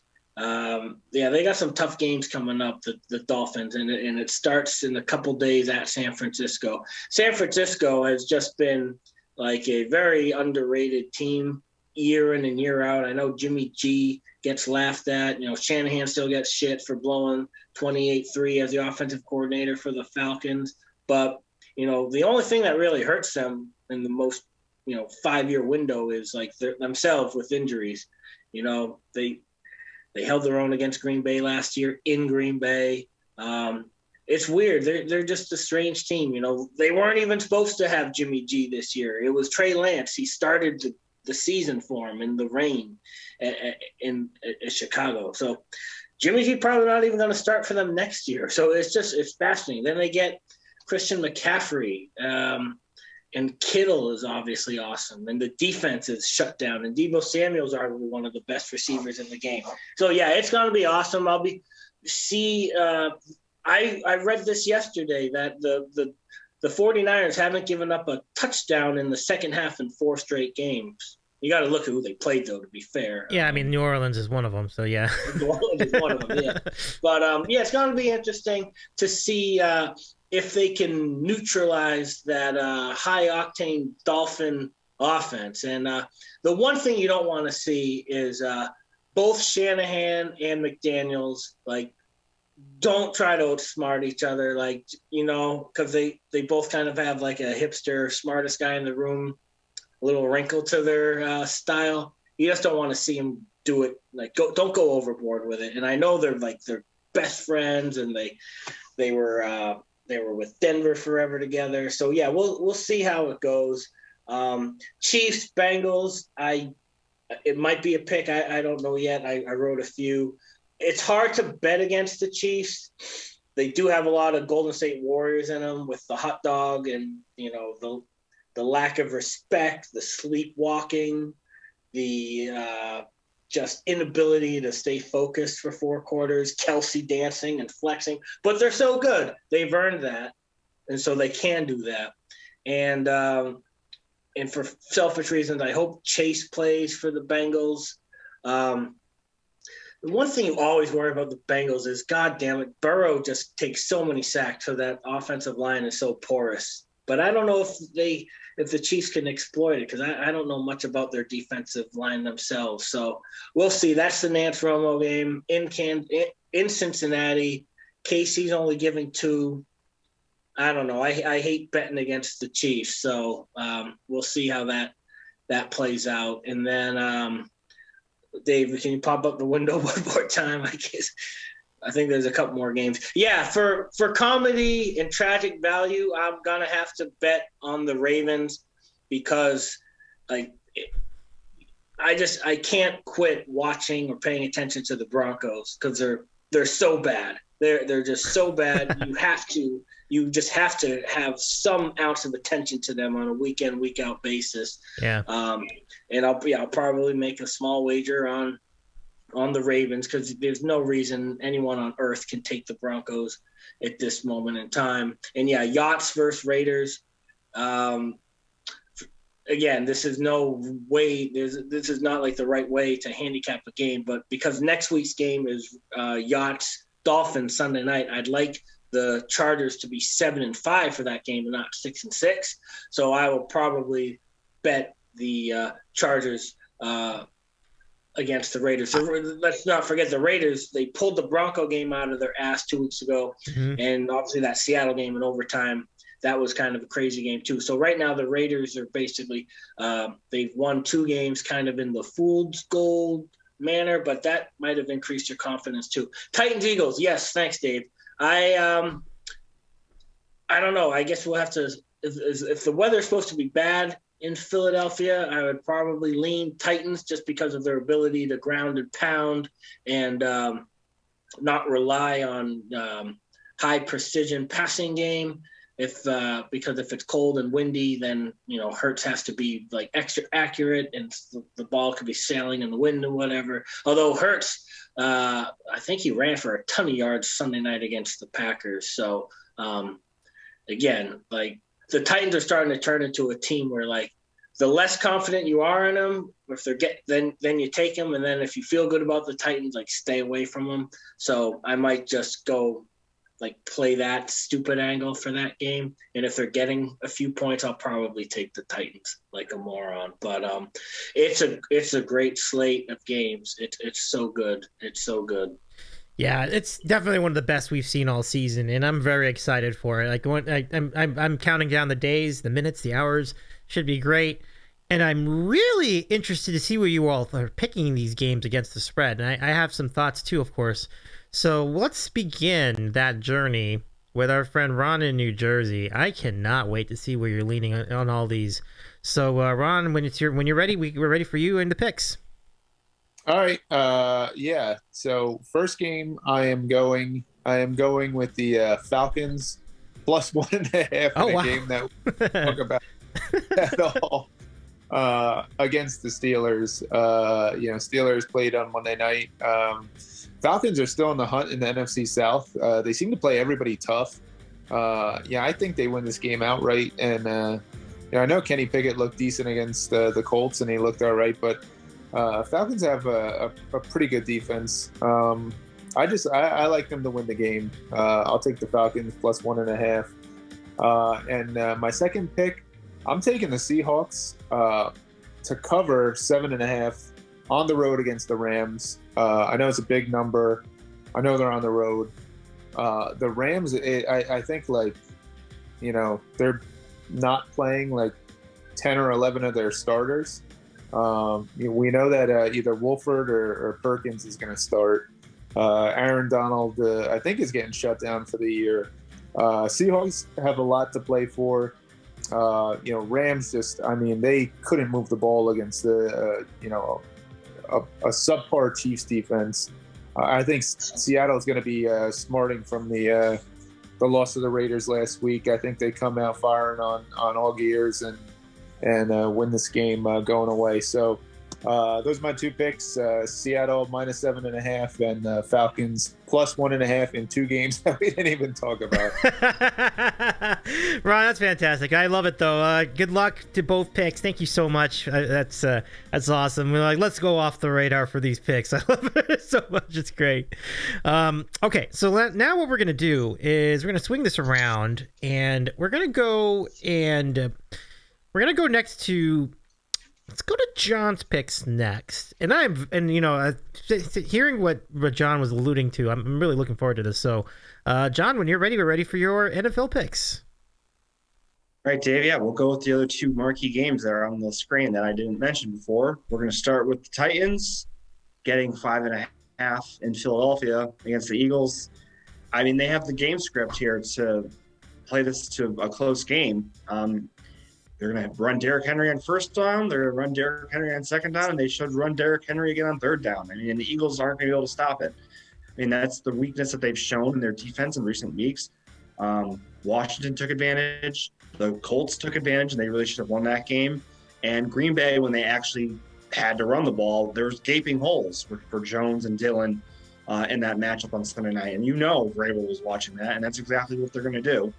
And I think the Titans also have the defensive line just to slow down the Eagles' attack, running attack, and force Hurts to be more of a passer. And he's proven to do well in that, more so than he has in the past. But it's still a weakness of their offense. And I just think this is going to be a close game. 5.5. This easily could be 24-20 Eagles. Give me the Titans to play this one close. I think they match up well. So give me Tennessee plus 5.5 for game one. And in game two, we're going to dive into the Bengals, plus 2 at home. I love the way Burrow's been playing.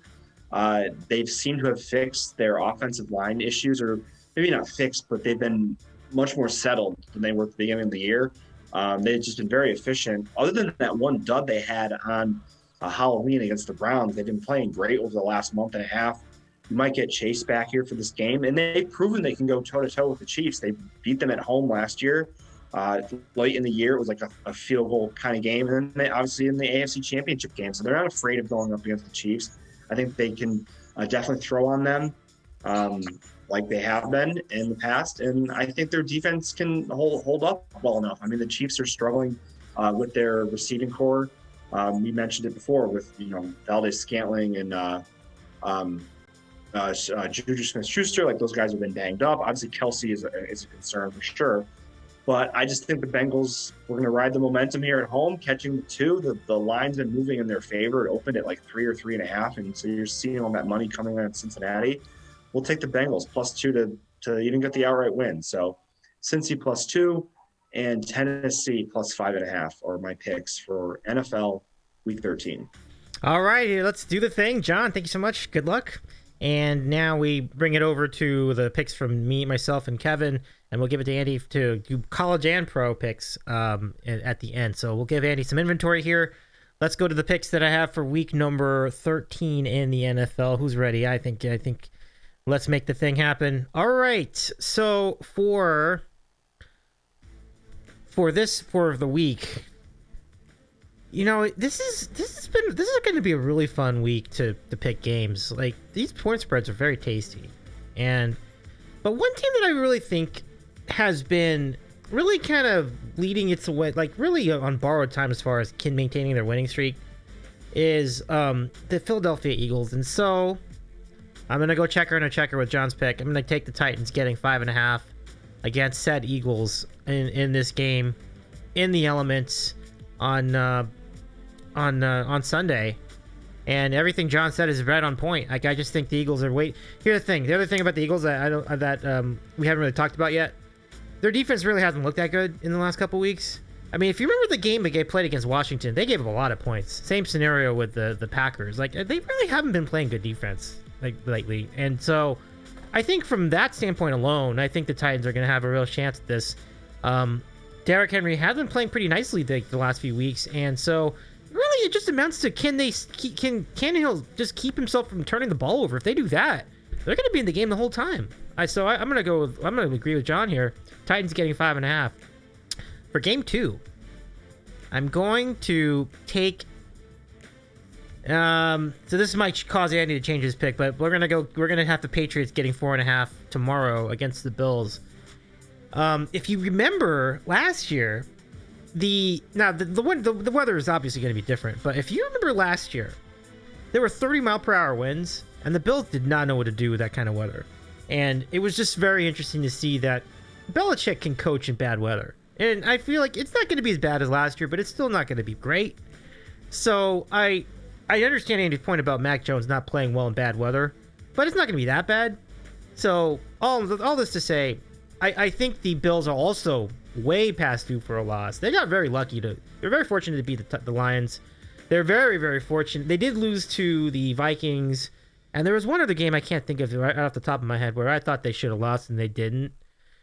I think they're going to lose here, to be completely honest with you. I shouldn't say it like that.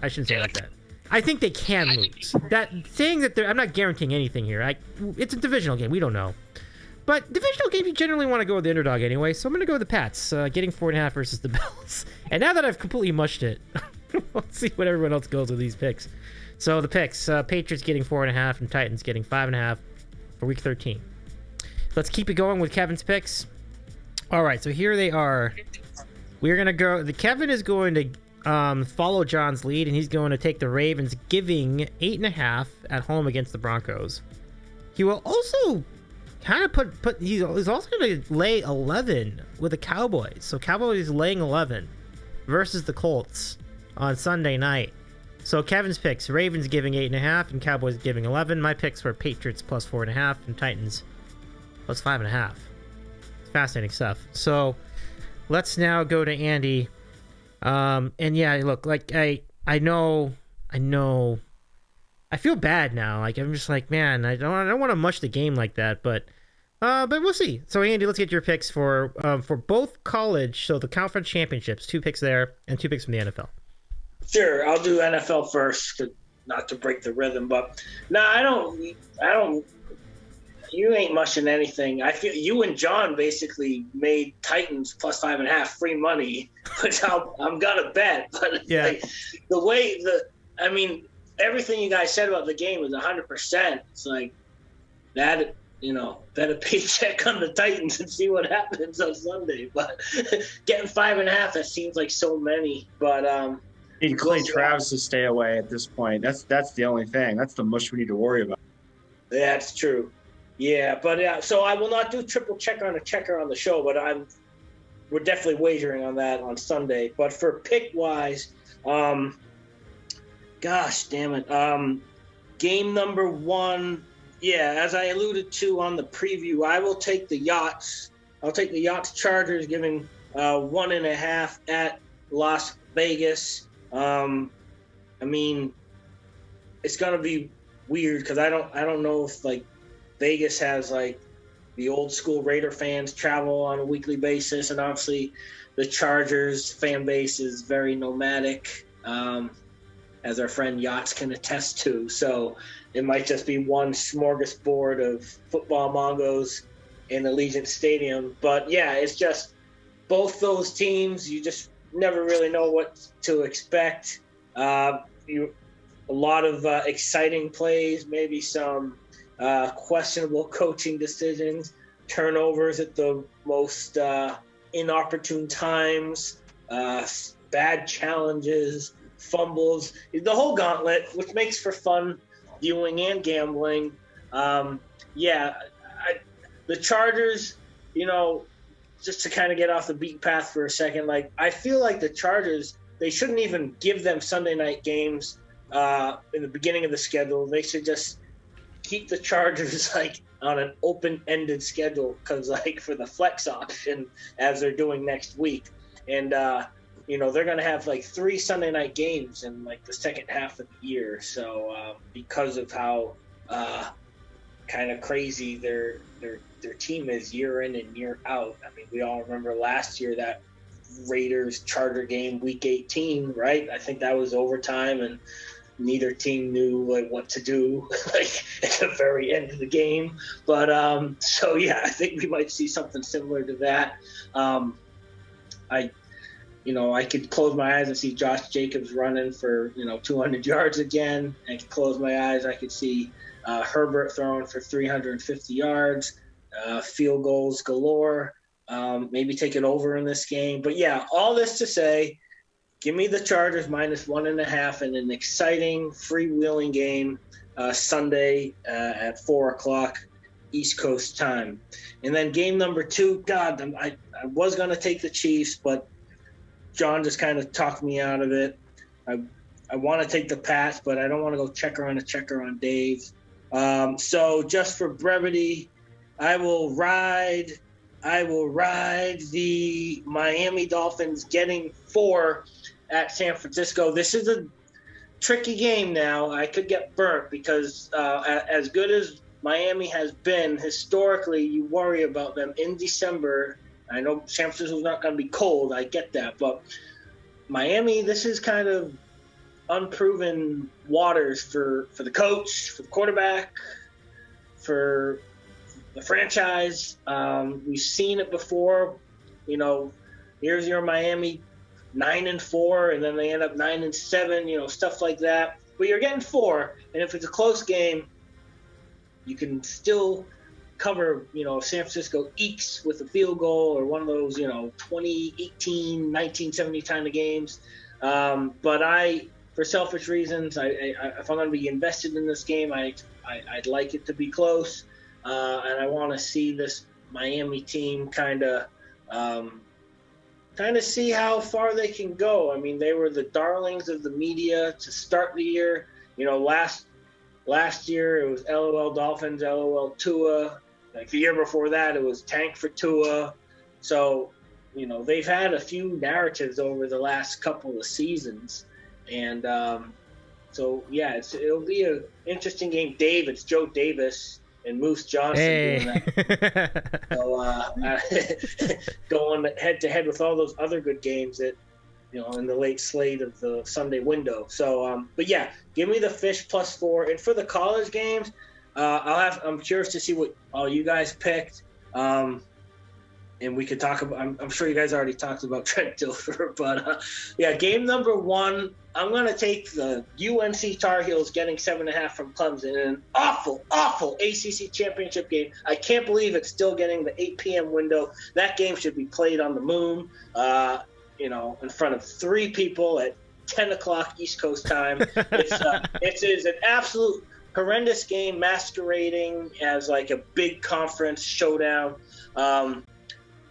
I was ranting with John last Friday because we had UNC in a money line parlay, UNC -6.5, and this against an NC State team that were basically down to their third string quarterback, and UNC. I mean, they still had a lot to play for. Pride, rivalry game. Their only conference loss, I think, was Georgia Tech going into that game. The only conference loss. I don't think Clemson had a conference loss. I think they only lost to Notre Dame. So, and both those schools laid humongous eggs against their rivals last Saturday on rivalry weekend. And I just said to John and myself, like, I hate these schools so much. I'm so mad at North Carolina, but I have to take them getting 7.5 on Saturday because I hate Clemson a little worse. I don't think Clemson should be favored by that amount of points. And it's just like I have an affinity for like misery situations watching these games, and I'm going to be watching. It's either that or Michigan Purdue at that hour, right? So I guess I'm going to be more focused on the ACC game, and I'm going to take UNC +7.5. Drake May had such a crappy game last week. I think he bounces back a little bit, and the Clemson quarterback was 8 for 29 against a South Carolina team that was basically, Vanderbilt and Florida, like not so good SEC schools were running up and down and passing up and down those South Carolina. Charlotte without their quarterback, Reynolds, like in the beginning of the year, was able to score on South Carolina. So, give me North Carolina +7.5 in my college pick. And then the other game, it might be a checker on a checker with one of you guys, but I'm gonna take Tulane -4. This might be one of the last chances we can take Willie Fritz in Tulane. I think he's getting wined and dined. I hope he doesn't take the Georgia Tech job because he could get something a lot better.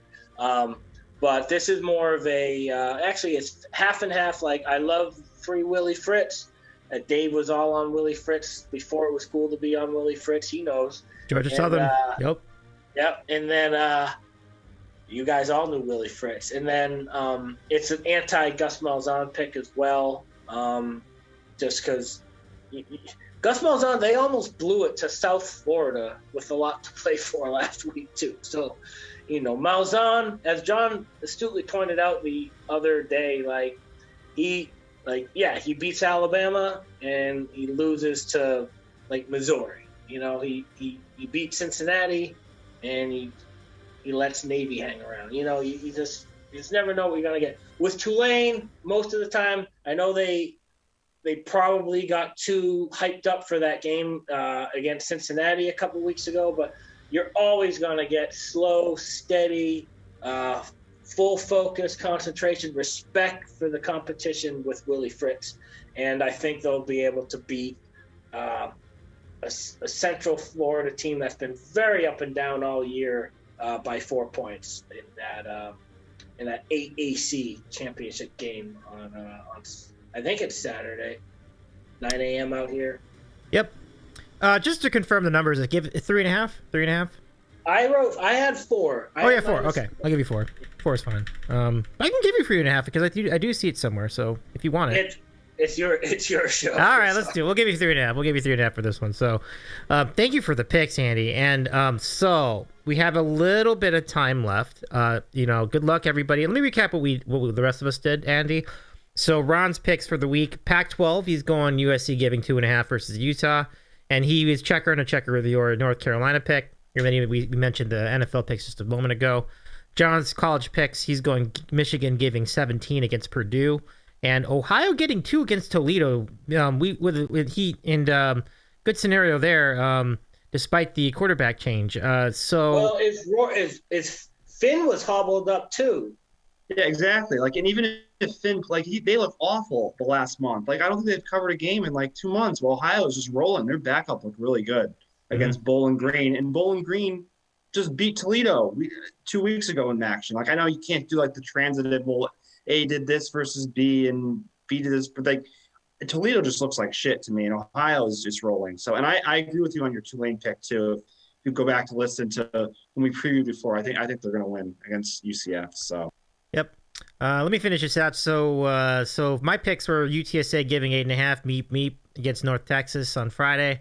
I'm taking Georgia giving 17 against LSU in the SEC.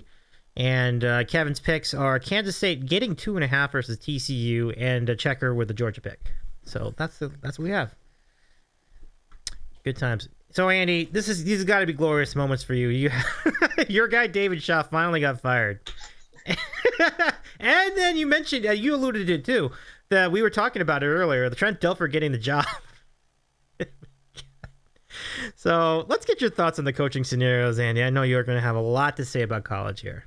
Well, I'm sure you guys opened the show with college, and it was a lot of Lou Lang Lou, put it that way, for college. Like, I lost way too much money on Wyoming Fresno like a fucking clown chasing that UNC loss, but and then compounding it with college basketball. But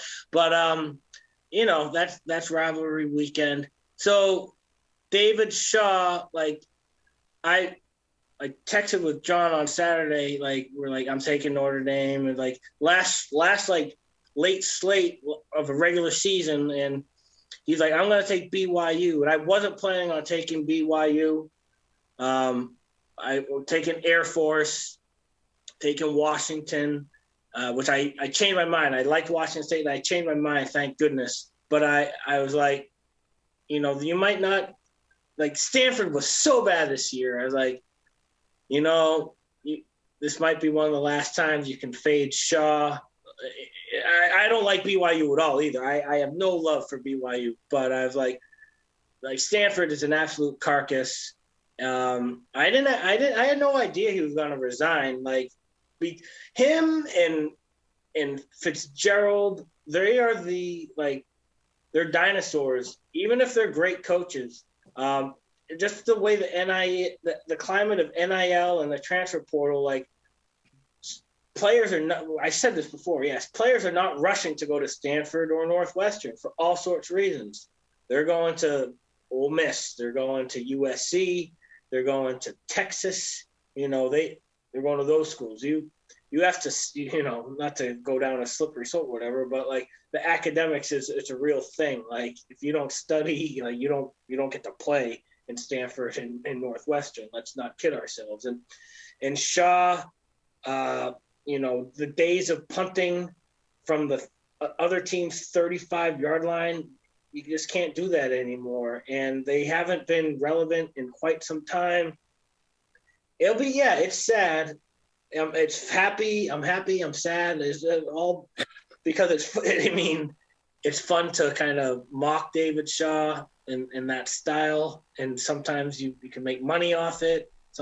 But yeah, he'll be on TV and he'll probably go to some other school. He's pretty young. I'm guessing he's only like in his early 50s. So he has a lot of life in him if he wants to coach. But it's just crazy that him, Ferentz, and Pat Fitzgerald were all like, watch out for these guys. NFL, if you're an NFL team, like you'd be dumb not to call these guys.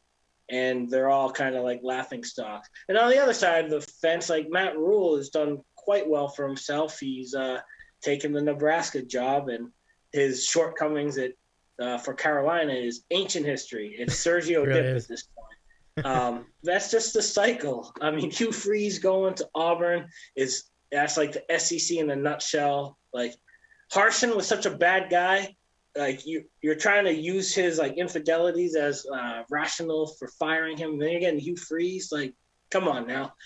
And then That's true. Dilfer. Like now we have to like we used this program kind of like UAB, and now we have to fade.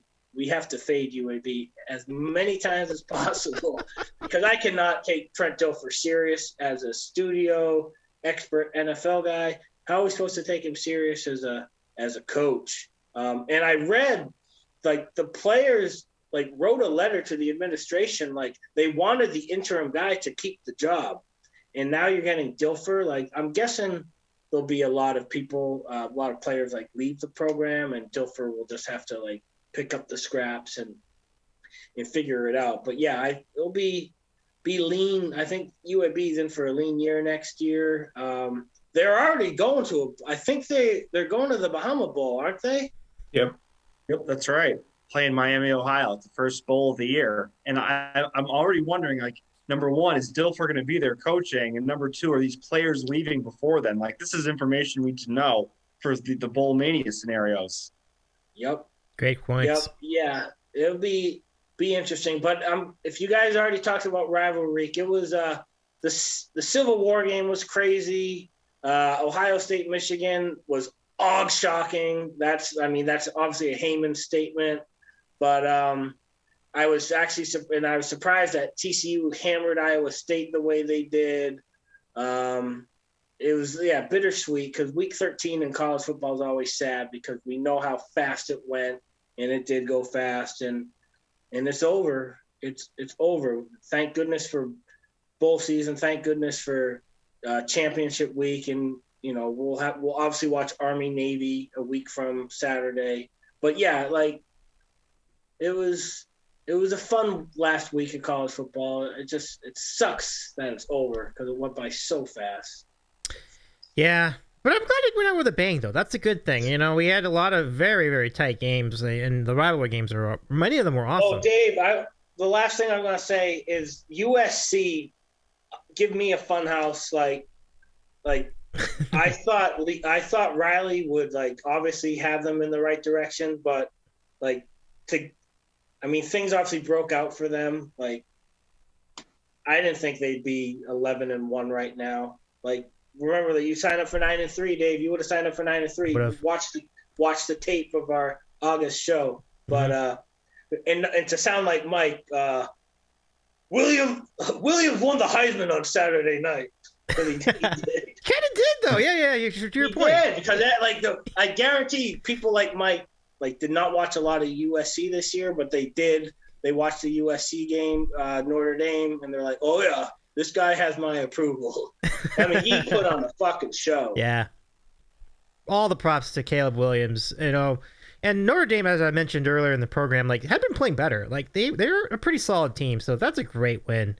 There have been so many years. Defense is still spotty, but that offense is they're clicking on all cylinders. Riley's kind of I don't know.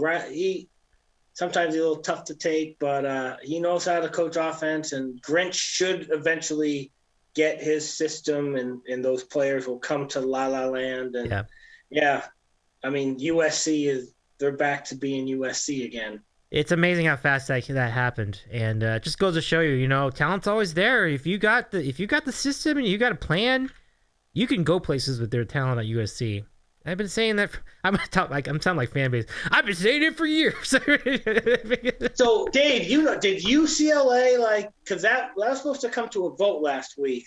Did UCLA say or the Board of Regents or whatever approve the move, or does that get delayed? Oh, that's a great question. I saw the note about that. I did not catch whether it happened or not. I'm gonna have to go follow up on that. I did get news though, just breaking within the hour, that the Rose Bowl agreed. Whoop-de-doo, good for them.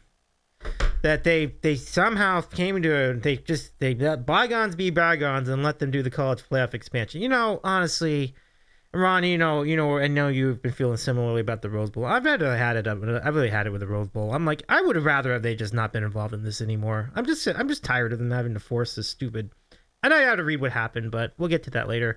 But yeah, anyway, just to answer your question, yeah, that's what happened. Was there anything else, Andy? I was. I don't know if you guys talked about playoffs or whatever, like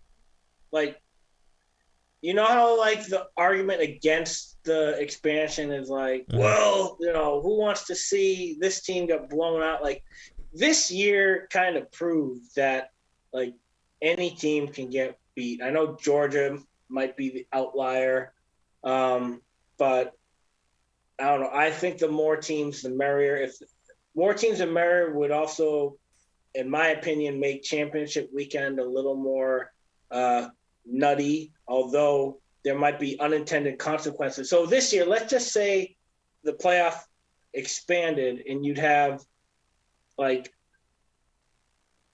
the Big Ten went away from divisions and potentially you'd have Michigan, Ohio State rematch. Like the loser of that game, might be out of the picture, but then a team that's idle, like Penn State, might get in. So that'll probably happen at some point. You know what I mean? Or in the SEC, if it's like Alabama versus Georgia, and that loser doesn't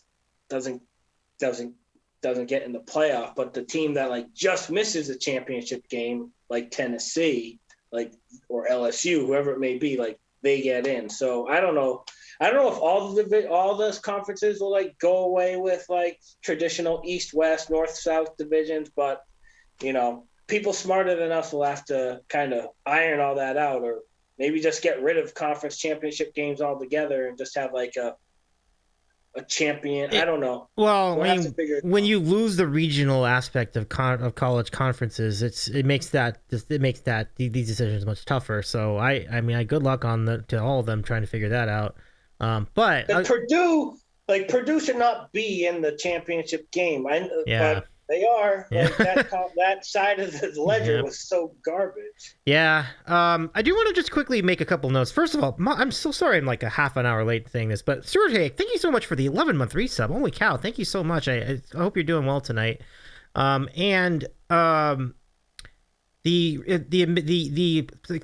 playoff expansion has been approved. This is breaking literally within the hour. So what happened was the Rose Bowl was given the ultimatum, not the other way around. So basically they were saying, you know what, guys, get your shit together or you're not being part of the playoff. And I think they gave in at that point. So it looks like it's going to go down. But it's honestly very annoying that the Rose Bowl keeps insisting we have to have our 2 p.m. local time on. It's guys, it's fucking 2022. Can we just move on from that and just move on? It's the 21st century. Dave, the Rose Bowl is the Sharon of college football bowls. Yeah.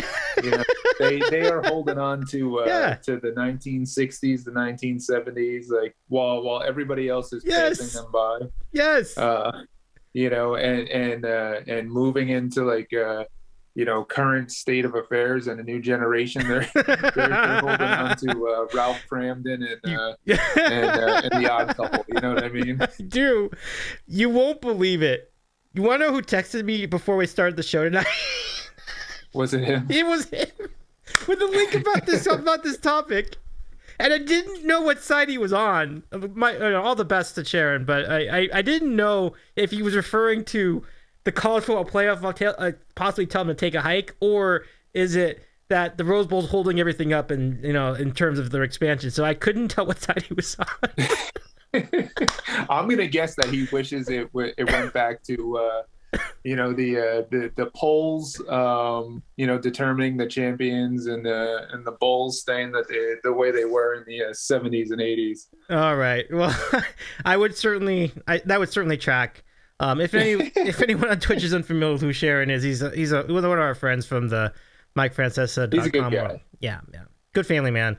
But let's go to Ron. Ron, I wanted to get your take on Luke Fickell as well, because he is now, as far as we know, I don't think it's official or there's no press release or anything yet, but I believe he is going to take the job at Wisconsin. So he's been at Cincinnati for a while, and I'd be very interested in your thoughts on all the coaching scenarios, but definitely that one. Yeah, and I'll tell you what, I love that hire. And I kind of tie it back to the David Shaw Stanford discussion. because when I saw that Shaw resigned, I was curious, like, man, I wonder who's going to take that job. And I was reading, a couple. I was reading like the Athletic. They came up with like a list of potential candidates, and it's all guys who worked at Stanford under David Shaw. So it was like Mike Bloomgren, uh, I think the guy at Vanderbilt. There's a bunch of guys, and my thought process is like Wisconsin tried that, for the past 20 years to run, and before that Nebraska tried it, going back with Scott Frost. They want to run the same system that was successful. It's almost like the Giants in the NFL, how they kept going back to the disciples of Bill Parcells and Tom Coughlin. After a while, when especially the way that college football has evolved, you have to evolve and kind of think outside the box when it comes to these hires. So I know there was a big push in Wisconsin to keep Jim Leonhard, and I think Jim Leonhard's going to be a good coach somewhere down the road. But we've seen the direction that program's gone in with the prehistoric offensive system, run, get a game manager, shitty quarterback. They don't have the talent to be able to run that successfully against the Michigans and Ohio States of the world anymore. So I thought that's a great hire, bringing in a guy like Luke Fickell, who, took a Cincinnati team and, he put them on the level of Power Five schools when, Cincinnati was okay at football, but they weren't, consistently in the top 25. So I think it's a great hire to get someone from outside of the program to come in and try to turn that around. So I'm all aboard that. Who else got hired recently? Oh, Willie Fritz. I know that there was the discussion about Willie Fritz and possibly going to Georgia Tech. I think Georgia Tech decided that they're keeping their interim guy. So that's kind of checked off as a possible destination for him. And the Hugh Freeze to Auburn. I'm sure he's going to do well there, and I'm sure he's going to win games and get them in the bowls. But I mean, it's going to be a scenario where when it blows up in everybody's faces, we're all going to sit here and say, well, we knew it was going to happen as soon as they announced it, right? Because I mean, he was running a dirty program at Ole Miss, and then he had the thing with the prostitute or the 900 number, whatever it was, and they used that as an excuse to kick him out. He went to Liberty, where again he had like I was reading that he was sending messages to female employees and stuff like that. Couldn't help himself, but it's Liberty, so nobody cared. But now he's back in the SEC with Auburn, and it just seems like a disaster waiting to happen. Like I said, I mean, he might win games, he might recruit well, but yeah, I mean, I don't know. I think long term it's probably going to blow up in their face. To Andy's point with David Shaw and Fitzgerald, I mean, I can't agree enough with that. And I love Fitzgerald, but the game's passing these guys by, Shaw, Fitzgerald, Schiano at Rutgers, these guys, these old school, they know what to do. They're gonna under recruit and build these guys up.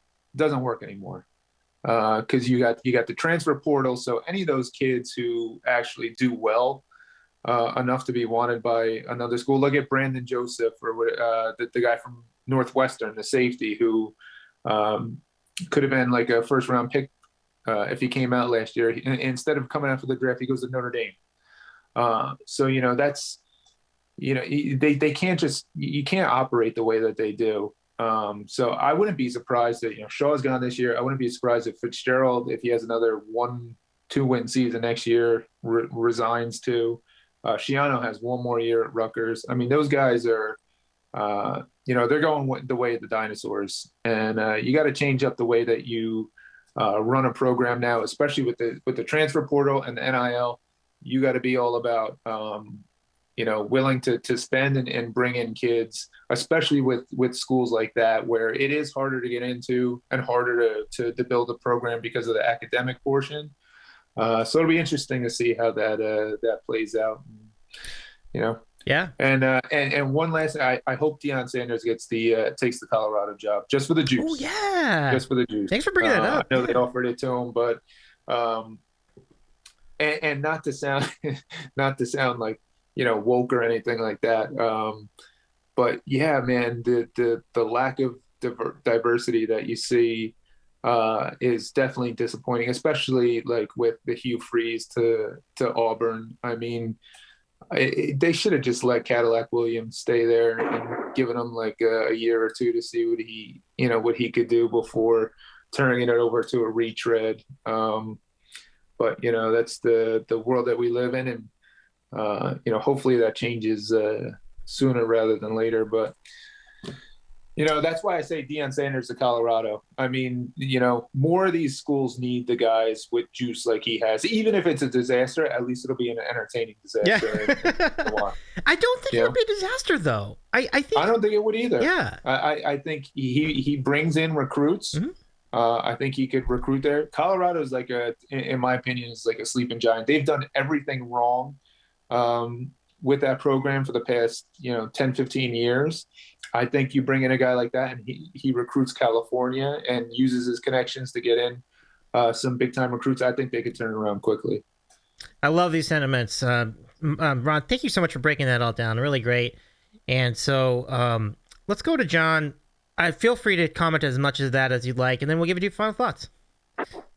Yeah, definitely an interesting time with all these coaches. I'll mention, just piggyback on the names of guys who just wouldn't use the portal, just were stuck in their ways. The perfect example, Randy Edsall. Thank God that guy's gone. Because my God, what a revelation Jim Mora was this year, doing all those things, using the portal, bringing in outside players and just completely changing the culture. Like, I never thought in a million years that UConn could make a bowl game this year.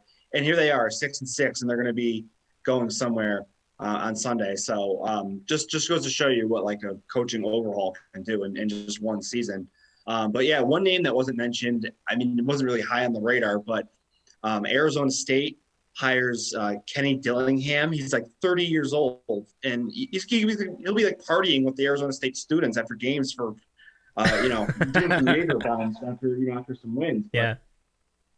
Hey, it's better than great. Like, it's like the complete opposite of like Herm Edwards and Dennis Erickson and like the fossils they brought in over recent years. They're going with like the young, hip, like offensive guru. So we'll see how that goes. I mean, you can't fault them for going in a different direction than that. So I completely, I endorse that rather than the retread scenarios. It's funny about Northwestern. Their only win of the year was the week 1 game in Ireland over Scott Frost. So it's just like they were winless in America. Right. Year, I was gonna say and one in Ireland. Oh my God. Like, and that was such a great game too. And like, look what it turned out to be. Like, both teams just complete shit. But yeah, I agree on the sentiments with Freeze. Like, I think he'll probably do well for like 2 or 3 years, and then it's just gonna blow up after that. I think Fickle is positioning himself nicely for 2 years from now. Like, when Ryan Day still can't beat Michigan, well, guess who they're going to be calling? They're going to be calling Luke Fickle. Yeah. That's for sure. Especially if he does well, as you would think, at Wisconsin. So I think he's more so positioning himself for that move, in my opinion. But we'll see what happens. But I think that was a good move. Fritz stays at Tulane. Honestly, I think if they weren't playing in the AAC championship, he might be the coach of Georgia Tech. But they, for whatever reason, Georgia Tech couldn't wait for him. So now they settled for this interim guy, Brent Key. I mean, he did pretty well though once Collins got fired. I mean, they had some upset wins. So we'll see what he does. But Tulane keeping Fritz, I mean, that's huge. They could dominate the AAC going forward with these teams leaving. Cincinnati and Houston and UCF leaving. So they could be like the class of the conference. I just want to mention some guys that got fired that haven't been replaced yet, but very, very interesting. Poor Willie Taggart couldn't get to a bowl game on Saturday, gave up a 2-point conversion at the end of the game to Western Kentucky, loses his job. They go 5-7. Poor Willie. So his next move has got to be like group of 5 offensive coordinator or something. Like he's not getting another head coaching job. UNLV fired Marcus Arroyo, which was a little surprising to me. I know they started the year off well, but like they did make some progress this year. So I don't know what that program was expecting. I don't know who they're going to get in. I know I wasn't a fan of him, but I think he should at least been kept around for another year. Tulsa fired their coach Montgomery. He's been kind of there for a long time. But again, like what do you expect at Tulsa? Like more than 6-6 or 7-5 every year? Like I don't understand that move. Texas State got rid of Spavital. He was just horrible there, so that's not really much of a surprise. Let's see who else got fired. Western Michigan fired Lester, who's been there for a long time.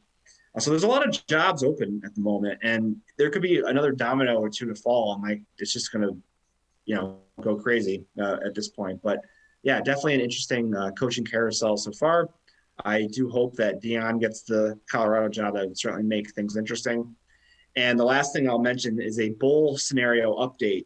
So as of now, there's 79 teams at 5 wins. Now, as we mentioned, Dave, Buffalo can be team number 80 this Friday. So they would get 80 teams, but there's 82 spots. So there's going to be 2 5 and 5 win teams at minimum here. Well, I'm going to assume Buffalo is going to win. So you're going to need 2 5 and 17. So it goes by like the APR, like whoever has the good students. So right now, Rice is pretty much guaranteed to get a bowl game at this point at 5-7. So in the last spot, a very interesting situation. New Mexico State has applied for an NCAA waiver because they lost a game due to San Jose State. A player died, so they had to cancel their game in the following week. So they're applying for like a hardship waiver to get a bowl bid at 5-6. So it could be Rice and New Mexico State getting those last 2 bowl spots. Or if New Mexico State's waiver is denied, then I guess UNLV is next in line to get the bowl spot. I don't know if they're going to accept it. They have no coach, so I mean, someone can do an interim job there at that point. But so there's your bowl scenario update. At minimum, we're going to see Rice in a bowl, and we may see New Mexico State in a bowl, which is kind of interesting. You never would have said that last week, but hey, Hugh Freeze packed it in for sure at Liberty, and New Mexico State whipped their ass on Saturday, and they might get a bowl game out of it. So, wow. We love Bowl Mania, and we are going to be here for it, starting with the Bahamas Bowl on December, I think 16th or 17th, whatever it is. We can't wait. So LFG, man, it's going to be good times. Absolutely. I am very much chomping at the bit to get in on the Bowl Mania again. I can't wait to jump in on that. Good luck to all of you who participate. Now, so here's the thing that I think is really going to be great in the next few weeks. So just to recap what's going to happen. So I believe like week 15 we'll do all NFL. And I mean, if you really want to pick the Army Navy, you can, but otherwise that's just going to be all NFL. Week 16, I believe, will be the first week of bowl season. So we can do picks for that. Those are probably going to be on written picks. And then week 17, same thing. Then when we come back, we'll have we'll do what's left over. So fellas, with that all said, final thoughts from Ron first, but then we'll roll around to Andy and then we'll wrap it up. But Ron, anything else you want to add before we head on out? No, just it's good to be back, and hope John continues in his recovery from the vid, and it's good seeing all you boys. Yeah, thank you, Ron. I mean, it's really good to have you back, and thank you so much for I love hearing your expertise and your insight. You're great with that. Andy, any final thoughts, and then we'll head on out. Just to piggyback on the bowl stuff, and you guys nailed the coaching stuff. Yeah, I think like Fitzgerald's obviously a great coach, but Northwestern, they're not meant to be in this like environment right now. It's just everything's so cutthroat. Everything has to be instantaneous, results driven. There's no patience. And it's the Big Ten, and you're just getting swallowed alive at this point. They run the program like a tortoise, and but he'll be all right. Like he's got a lot more, shelf life than David Shaw at this point, and Ferenc. But he had some good years, but the way John put it in perspective, it's crazy. not one win in the States, and the last one was like August 28th or whatever. That's crazy. That's It's crazy. wild. But the bowl season, I love it. It does suck that James Madison might not get to bowl, probably doesn't bowl in place of these 5 and 7 schools, but New Mexico State in a bowl is kind of funny. Some of the coaches that got axed is also funny. Like I don't remember Brett McMurphy used to be on ESPN, now he writes for The Athletics, got the mustache. I think I read a tweet from him saying UNLV, like Arroyo had to beat Nevada to keep his job safe, but they were big favorites. I think they were like at least 12-point favorites. They only won by 5. So maybe that was like the straw that broke the UNLV administration's back. But that team's been from hunger for years. For years. They're usually like 3-9, 4-8. So, that's a tough job. Who's going to take that UNLV job? But they're fun to gamble on. It's inventory on that Mountain West CBS Sports Network. So, hope they get someone. But look, 41 bowls. Bring it on. Oh, yeah, John. So is UConn, do you think they could get like Pinstripe or Fenway? Yeah, that's what we're hoping for. At this point, like they're kind of like in the pool of like at-large teams because they don't have a conference. But ESPN owns so many of these bowls. You got to figure they can do like some kind of swapping and whatnot, because I know for a fact like there would be a nice crowd at either Fenway. Yankee Stadium is probably out of the question because that's kind of like too high up the pecking order. Gotcha. But that Fenway Bowl is like one of the first bowls of the year, and it already has an AAC team in it. So I think they could swap easily to get into that bowl. That's what I'm hoping for, because I could actually go to that game. The rest of these I couldn't get to. So that's my hope, but my feeling is they probably won't end up there. But we'll see what happens. I'm just excited that they're going to go bowling anyway. I really don't, at this point, wherever they play, like it's a success. What is the last bowl they played like against Spurrier? Is that the last bowl? No, so actually, yeah, it's very forgettable. They actually did bowl under Diaco one time. It was like 2015. They were 6-6 somehow, and they bowled against Marshall in like the Gasparilla Bowl or some shit bowl like that. It was just a horrible game. They lost like 17-10 or something. It was miserable. I want to forget. I don't even want to remember that bowl. So before that is when they played. The last bowl before that was the Fiesta Bowl, and they basically got the BCS system changed because they won the Big East that year. Man, that's like 12 years ago. That's crazy. It's a tough time. Wow. Flies. Yeah, it sure does.